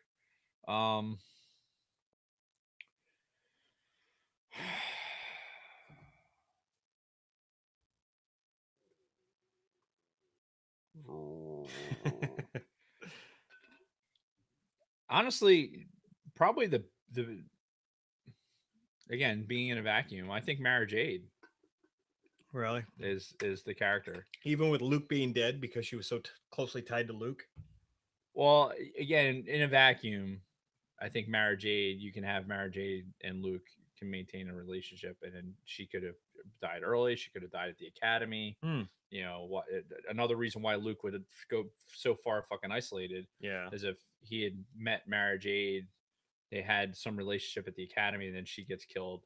But the whole Hand of the Emperor type character, you could have an entire storyline developed, based on that. Yeah, there's you have it. You allude to some stuff like that in the comics where the Emperor has all these little side projects that are going. Yeah, you know, Vader's not the only guy. So yeah, you even get that in Thrawn Alliances that we just read. Yep. You know, Palpatine's got all his hand everywhere. You got the Inquisitors, you have all that stuff. So Mara Jade very easily could fit into that type of mold where she could be made into the canon. And plus, I mean, they always portrayed her as being like super hot characters. So you'd love to see that. Got the red hair. Yeah, throw Scarlett Johansson into a fucking into a Star Wars movie as Mara Jade. You know, and I think a bunch of nerds would pass out from the fucking loss of blood. Well, yeah, when they announced Kerry Russell initially, that's what a lot of people were thinking. Like, oh, she's gonna be Mara Jade. It's gonna be great. I don't think that's gonna happen. So Big Lovin' asked the question: have your opinions on Ahsoka Tano changed? Good, bad, up, down? Discuss. So we kind of alluded to this over the last couple episodes. We're missing that middle piece. We've seen the beginning and we've seen the end, at least what I imagine is the end, or maybe not. But we saw the very beginning of fucking Clone Wars where she was this annoying little pissant that I just want to fucking see just get murdered live on fucking film. Whereas when she's introduced in Rebels, I want film. Whatever, live on screen. And when she's introduced in Rebels, she's fine. Like not fucking super annoying. She actually seems like a decent character. The chick who does her voice, what the fuck's her name? I don't know. Yeah, the chick who does her voice is really fucking hot and really likes the character. And she was at that anniversary panel and everything. Fuck, what is her name? Anyway, yeah, I mean, I guess my opinion has changed on her because I despised her so much as we were watching the first season of Clone Wars. Like, I fucking hated that character, hated her. But by the time we got to Rebels, so much happened with her character. I'm like, okay, yeah, she's fine. Like, I don't dislike this character whatsoever, though she's completely different from the character that we saw in Clone Wars. So yes, to answer your question, yes, my opinion has changed. Now I'm curious what that middle portion's all about. What happened at the end of Clone Wars and the Ahsoka book and everything else? I think my opinion definitely has changed. It's definitely improved Mm-hmm. since the beginning because I was about the same. It was kind of a whiny Padawan bullshit thing where you bring this character in, and with the same understanding as you already mentioned, like we haven't seen all of her character like in front of us because we haven't finished Clone Wars, we haven't finished Rebels. So, Mm-hmm. but however, I have seen Rebel season 4, and I have read the Ahsoka Tano book, and I I think that the character plays out very very well Yeah. from where it started. So I started, I think, because I was ahead of you in Clone Wars. Even when we started reviewing Clone Wars, I had already watched a couple seasons of it, so I had an idea that even she got a little bit better. Yeah. It was, let's face it, the things that bother us about Clone Wars and Rebels are the same thing that bothered us with, in a single word, it's Padme. It's the Padme Yes. episodes. So Yeah. otherwise, yeah, I think from where we started with the Ahsoka Tano character to where we are now, I think there's probably almost 180-degree turnaround. Sure. Yeah. And I so much so that I had to buy the book. I bought the paperback so I could read it because I kind of wanted to close the gap on her character. Yes. So, and we'll talk about. There'll be a point where we'll be able to talk about the book, whether you have read it or not. We can bring it into conversation. We get to that point in Rebels. Yep. So Big Lovin had one more question. This was directed kind of at me. Let's see if we can make sense of this. So he never got a real answer to this. I asked you, Jason Roscom, in the original Facebook All Things Star Wars page, do you think Star Wars ruined Star Wars? Do you hate me because I love Star Wars because it's Star Wars? Trying to wrap my head around this question. Not quite sure where he's going with this. Sorry, huge distraction with the fucking YouTube chat. Let me see.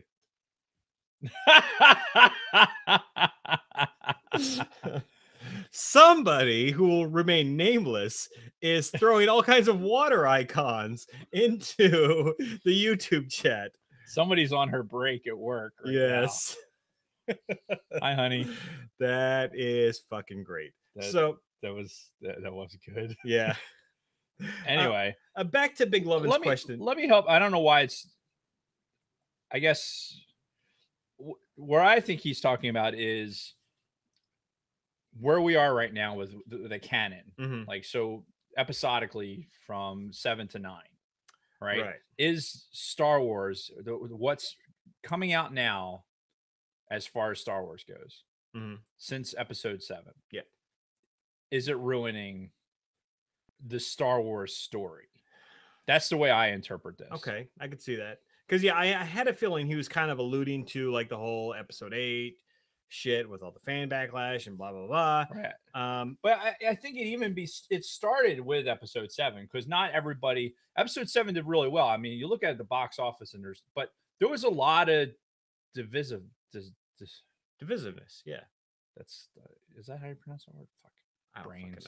But yes, no, there were a bunch of people that did not like Force Awakens, but it wasn't nearly as bad as when Last Jedi came out. So, I mean, I guess if you're talking about like, you know, do you think Star Wars, like the current canon, ruined the Star Wars saga big picture? I don't know. It's tough to say. Well, no. First of all, I don't think Star Wars is ruined. Period. Disney paid $8 billion for this fucking intellectual property. Okay, they want it to succeed, despite Bob Iger's political preferences and everything else. Ultimately, Disney as a corporation wants this intellectual property to succeed. They want it to fucking make money. They want these movies to make billions. They tried something with Last Jedi, worked for some people, didn't work for other people. A lot of divisiveness. Ultimately, I mean, it's still Star Wars. Yeah. And I don't fucking hate Star Wars. I don't even hate people who like The Last Jedi, even though it was not my cup of tea. Um, I don't care that other people liked it. Yeah, you know where I was going. Um, it, it, it's fine. It's still Star Wars, you know. It I think the answer to the question is, do you hate me because I love Star Wars because it's Star Wars? The answer is no. No, yeah. Obviously not. If we thought the franchise was taking a complete shit, then the tone of this podcast would be completely different, to be honest with you. Yeah. It'd be the go fuck yourself Star Wars podcast. And we all we would do is shit on it, like in spin-off idea. In one of in one of my rants about the fucking YouTubers and everything else. Yeah, it was. I think that if you're a true Star Wars fan, then again, it's about managing expectations for what's coming out. Yeah. With the rest of the trilogy, the final episode of the Skywalker saga, as they've so eloquently put it. Yeah. In their press release, this is the end of the Skywalkers, and our entire lives there's been a Skywalker. So for it to move on from that, I think people, it's tough. It's very, very tough. And even if I had such huge reservations about it, which quite frankly, I just don't. There's probably people out there that are fucking so upset. We've seen it. That again, refer back to my YouTuber rant. Yeah. But like for me, it's just okay. This is it. This is new. This is the way it's going to be, and it's about managing expectations. Really, that's what has to be done. Yeah.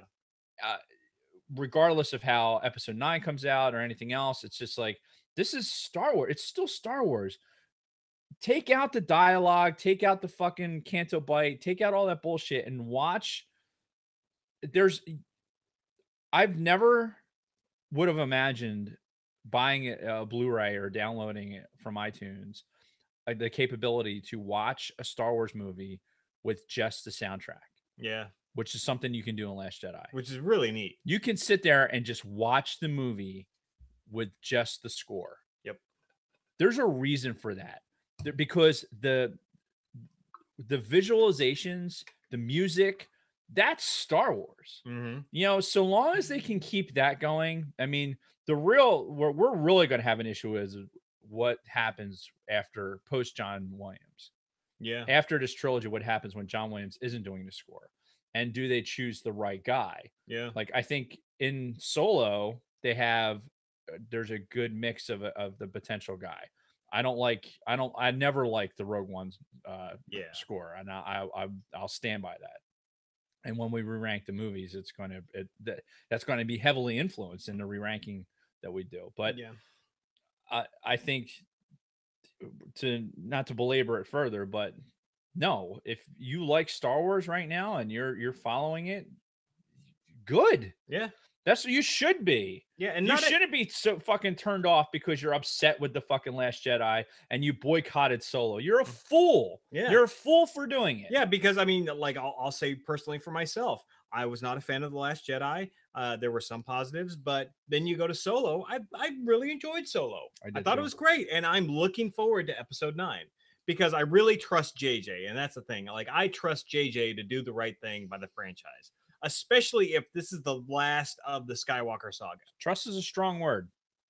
It's a strong word. It is, but I think it's definitely a push in the right direction. Yeah. But again, I'm going into this next year plus with open-mindedness and keeping my expectations managed to a point where yes, we're going to have lots of conversations of what we think the movie is going to be about, but the reality of that when we actually sit down and watch the movie is going to be completely different for me than it was when we sat down for Last Jedi. Oh sure. I had way too much. We all did. Yeah, everybody did, and that's why there was so much of a problem with it. So Star Wars fans are going to adjust, and they're going to watch Star Wars, and they're going to watch the new stuff that comes out. They're going to subscribe to the stream when Disney comes out with that. They're going to go to Star Wars Land because it's fucking Star Wars. And if you're again just I'm an original trilogy purist and everything else, then like I start to question your fandom a little bit. Yeah, because there is so much more to Star Wars than just the original trilogy.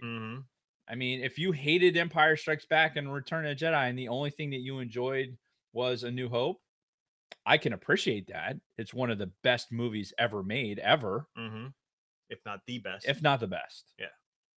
I can appreciate the fact that that's the movie, but are you a Star Wars fan at this point? Just by sheer volume. Yeah.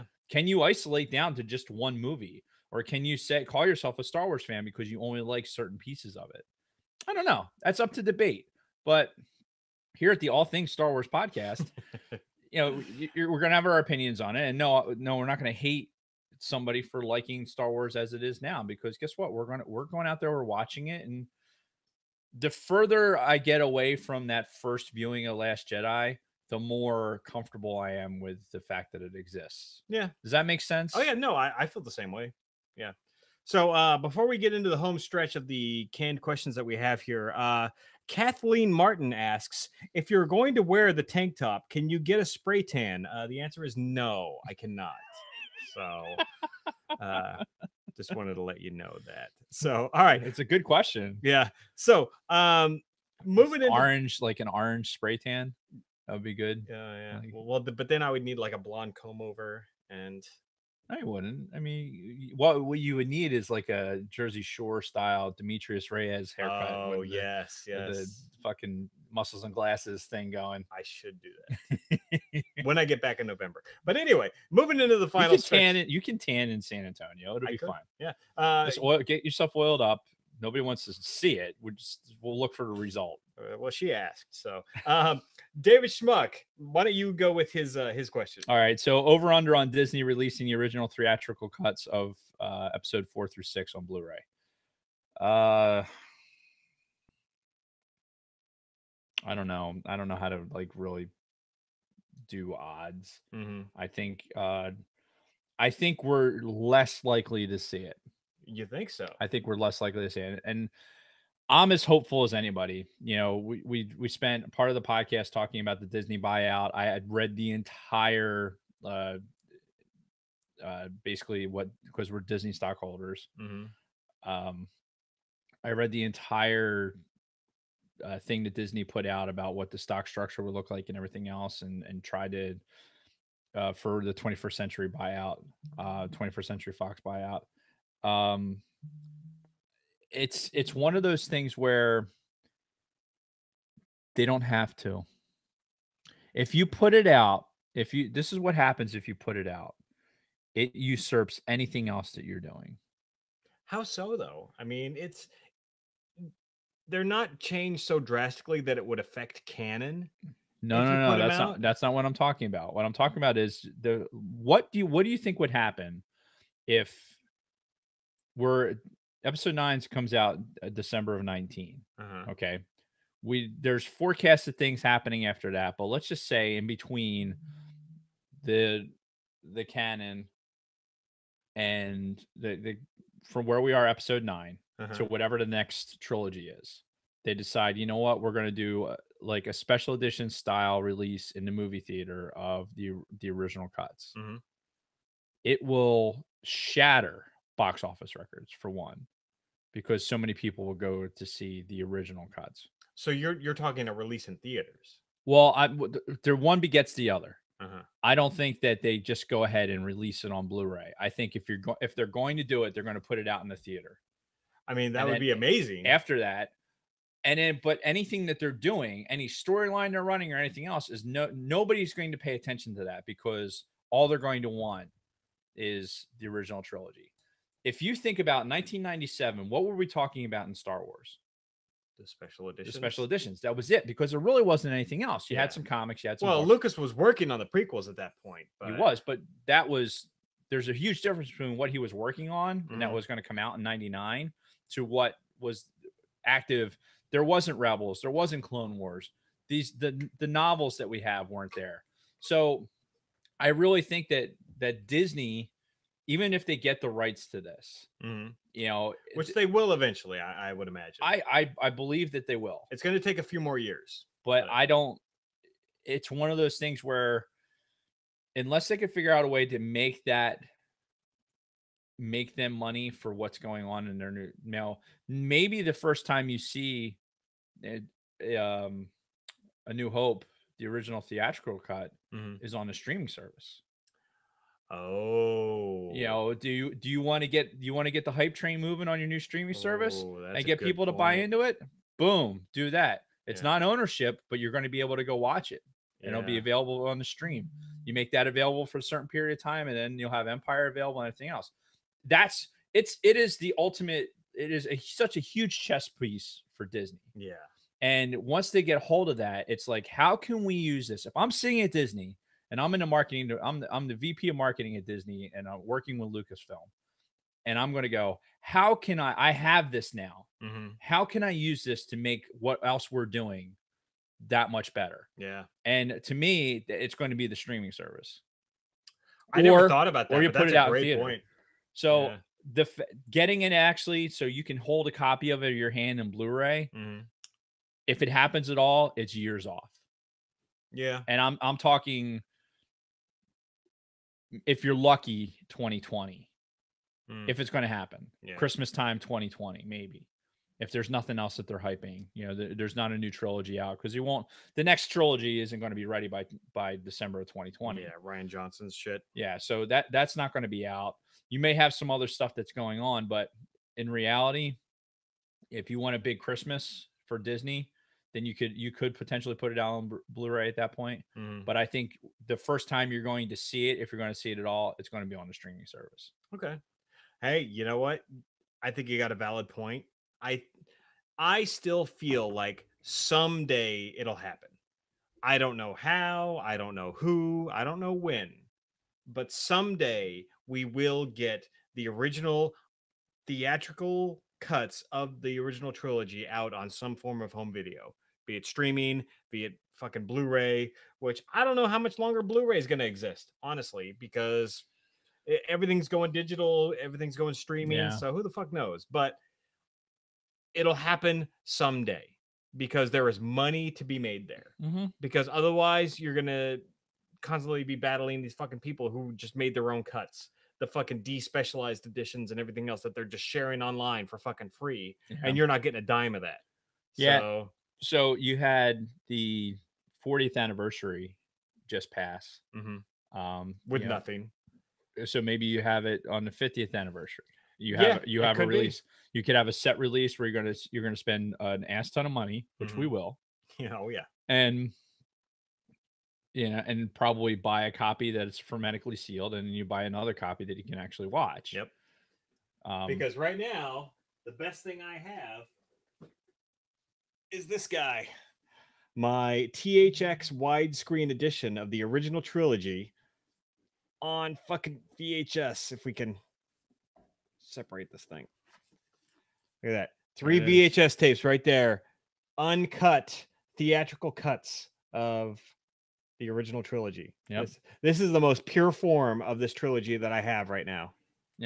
And I think if they're going to do it, they're going to do it in a way that, again, if they don't decide to monetize it for like 2020 because they want to have a big Christmas or something like that, then you'll monetize it on a major anniversary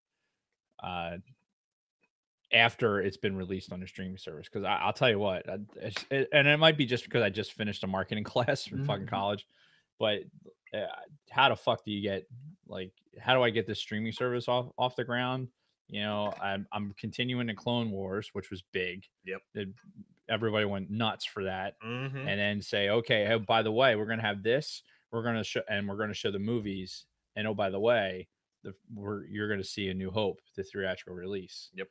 People will lose their fucking mind. They will pay $100 a month, yeah, for that fucking streaming service just to be able to have that option. Yep. So anyway, that's my opinion on that. All right, no, that's good. So moving on, Scott Rasmussen, favorite of the show, over under on Eagles returning to the Super Bowl this season. So for those of you who might be new to the show, back during football season last year, we were always talking about the Eagles, my 49ers. We had a lot of football discussion throughout the course of the podcast.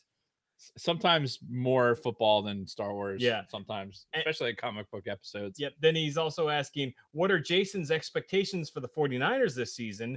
And for both of you, should the NCAA get rid of the top 25 in football and only conference champions participate in the playoffs to determine a real national champion? I will let you start. You're going to let me start? Yes. First, did you get this picture? What the hell is that? Hang on. My wife is on her break, and she's very good with the Jesus Christ. All right. It's Jason as a full-up carrot with the top and everything, with an orange, which would basically what he would look like with an orange spray tan and green hair, like big green hair. We can make that happen. Anyway. And this is the level of trolling that she's at this point. So as far as the Eagles returning to the Super Bowl, I think that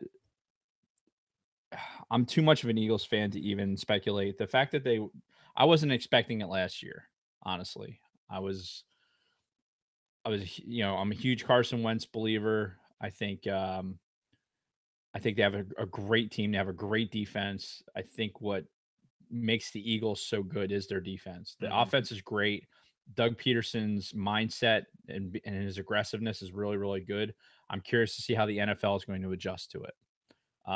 If you're an Eagles fan, you have to think back to the hell days of Chip Kelly, where Chip Kelly marched through the season, got to the playoffs. People did not understand how to react to his offense. And the next season they adjusted and they shut him down completely and basically ran him out of the league. Yeah. Speaking of the 49ers. And Chip Kelly went in there and decimated the Eagles organization. And the fact that they 2 years removed from Chip Kelly going in there and completely taking a dump in the middle of my fucking Lincoln Financial Field, which is basically what he did. Yeah. For them to make the moves that they made, really looking at the long term, understanding how to work the draft and the salary cap and everything else, and to be where they are right now, I think they're going to be heavily favored to repeat. Sure. Yeah. I think, you don't have another team right now that has the momentum that they have.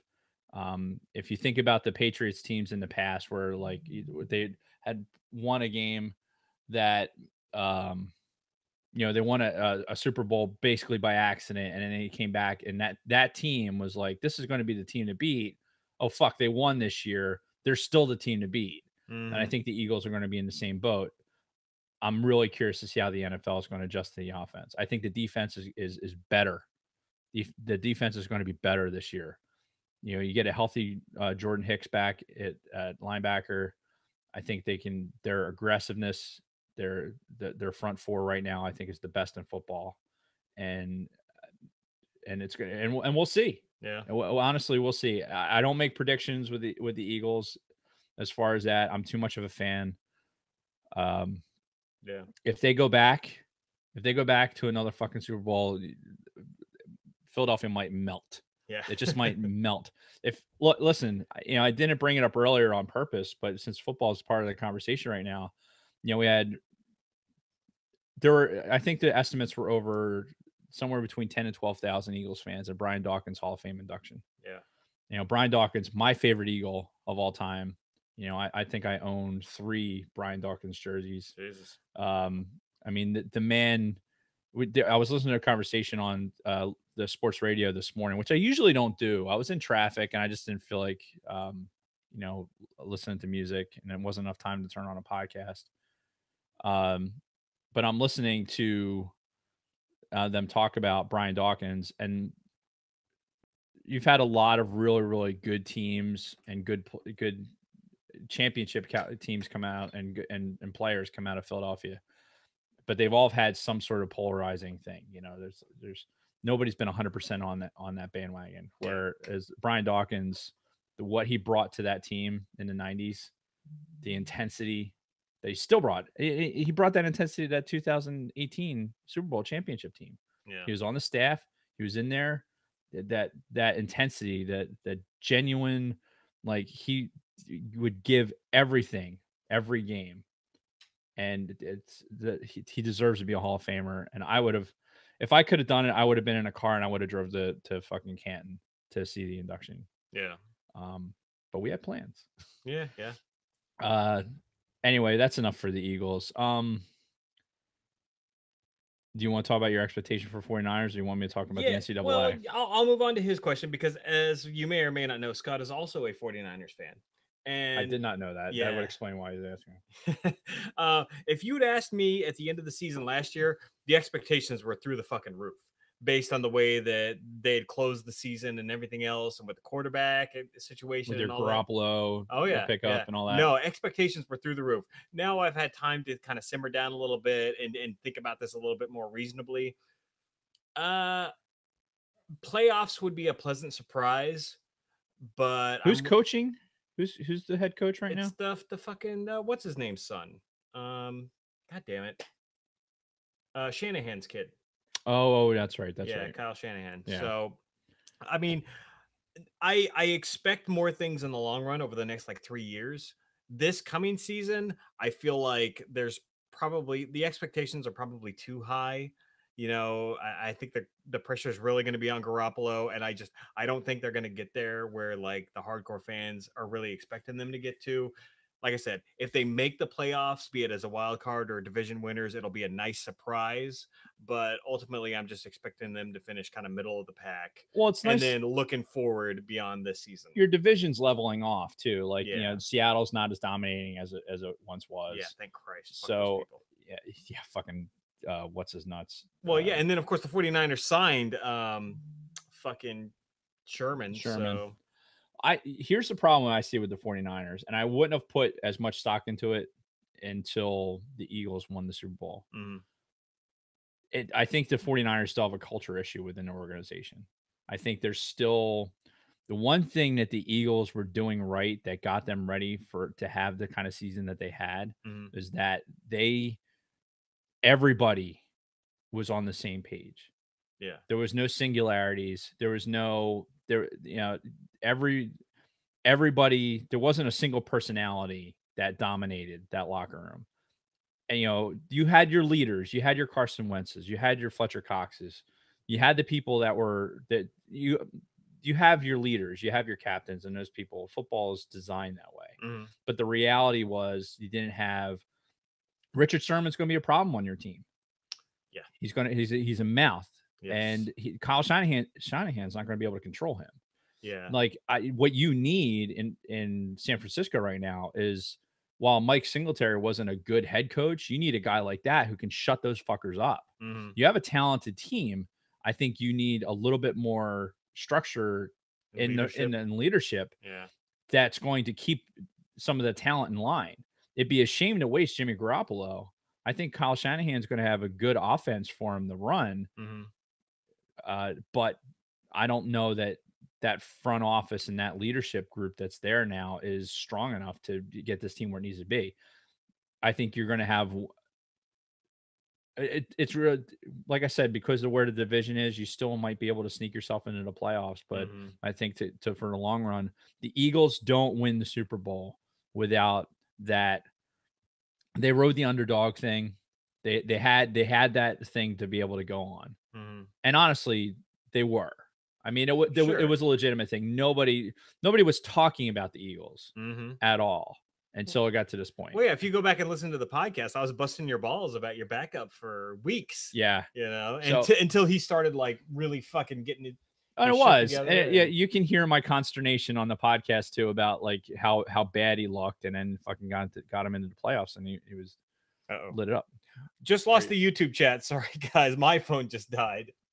So this I'm gonna reach you. So let's move on real quick. I have no opinion about the NCAA thing, so I'll let you take that question. So I don't watch college football. So I do. I think that I'm a Penn State fan.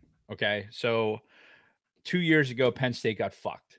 They should have been in the college playoff. They had the record for it. They were division champion. They had beaten the Ohio State team that ended up going into that Final Four. I think I wasn't a huge fan of the BCS, which was the computer-based system that, and now they go to this fucking room of 12 people that are supposedly judging. I don't know how you can say that the human beings are going to be unbiased. Right. I think, again, this is me personally. I think when you have the selection committee for the playoffs and all that other stuff, what you're doing is you're adding an element of, there's a corporate element that falls into that. Oh, sure. And I think they're going to think about which is the best game that people are going to want to watch. There's going to be a year that Boise State, coming out of the Mountain West, is going to be the team to beat. Their talent level is going to be there and everything else, but their strength of schedule might not be there. And they should have a chance. They should have a fair shot at being able to make the playoffs and get to a national championship. Right. So I don't know that I hate the current situation right now. I think conference champions should have the ability to play into a playoff. I think you have to have some sort of college basketball style bracketized tournament. Yeah. That you play your way in. It gives the underdog an opportunity to go play another team and beat them. Yeah. And then you could get a fucking team from the Mountain West, or you could get an academy team that just happens to be good that year. Yeah, they just go on a run at the end. Yeah, they have a nice run at the end, and that gives them a chance to play for it. And you know what? I think that people will still watch it. Yeah. But the problem with college football today is everything is monetized. The bowls, the games are monetized. Like, there's so much money involved. The teams that are selected for these bowl games get so much out of it for their programs that's what the focus is on. And you're not going to be able to change that. Yeah. Like, the way it's structured right now, you're not going to be able to take the Fiesta Bowl away. You're not going to be able to take the Orange Bowl away. You just can't do it. So they've made a compromise, and like, okay, the Rose Bowl is going to be the championship game this year. You know what I mean? And do this and that. I just think it's a foolhardy enterprise.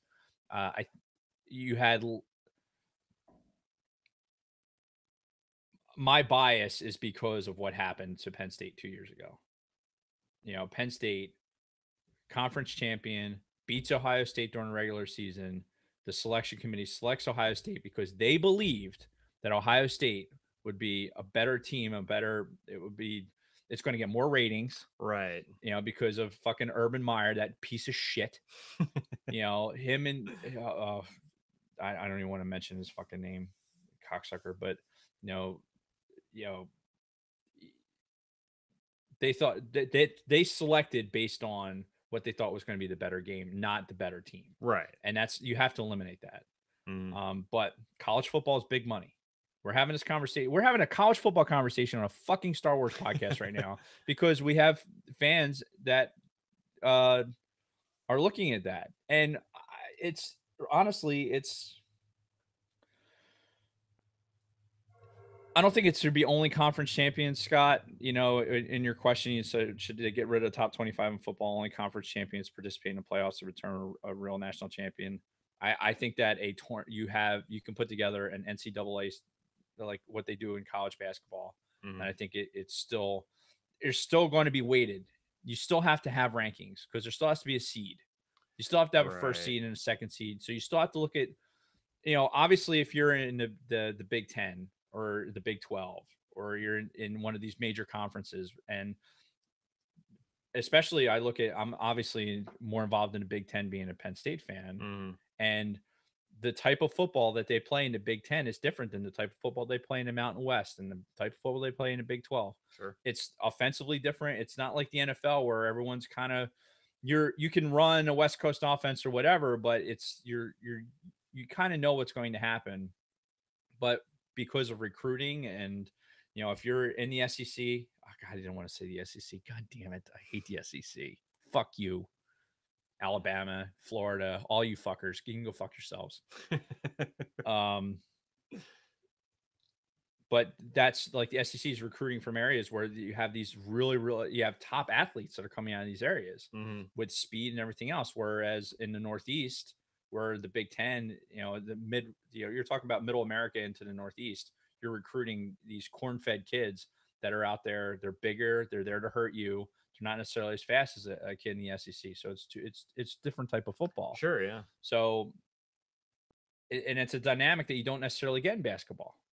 Or basketball, it's college basketball. Right. It's the way they recruit and everything else. So anyway, this is much longer than we should have spent on this. But and this, Scott, is exactly why I think we need to do a spin-off podcast where we talk about just everything non-Star Wars, because we can get off on these tangents and talk for fucking 30 minutes about all kinds of non-Star Wars shit. Yeah. So, all right, we're going to wrap this up with one last question. I think we're going to go with Walter Whitco's question to end this whole fucking thing. And we're going to get back to Star Wars here. So Walter asks, what was the piece of non-movie Star Wars fiction, be it comics, books, games, etc., would you want to see the most as a movie? Who are the stars and the director? So I'll go with this. I mean, again, I know I go back to this a lot, but Old Republic era stuff is what I would love to see that's not canon be put into canon. Starting with the story of Revan. Revan, the fallen Jedi who goes Sith, goes back to Jedi-ish. So, yeah, I would love to see his story fleshed out in like a movie trilogy. Who would I have as the person that like acts and directs in that? Fuck, I don't know. I'd have to really like think about it. Yeah, I couldn't pick an actor or director right now. Yeah, it's tough. But, the acting and directing is tough because, there's for one, you'd have to be super into like who's acting and who's big right now. Yeah. To be able to play those characters. Because, yeah, that ebbs and flows. Yeah, that could take a whole podcast to actually go through, that stuff. But I in similar fashion, I would go way back. And it would be the Darth Bane trilogy. And I think you can. I don't know who necessarily who would have to direct it to make it work, but it'd have to be dark. I mean, it'd have to be one of those where it's almost like oh fuck, The Dark Knight. Oh yeah. Who directed that? Oh my god! And of course, I don't have the YouTube chat up because I'm sure they would correct this right away. Christopher Nolan. So maybe you have something like that, and even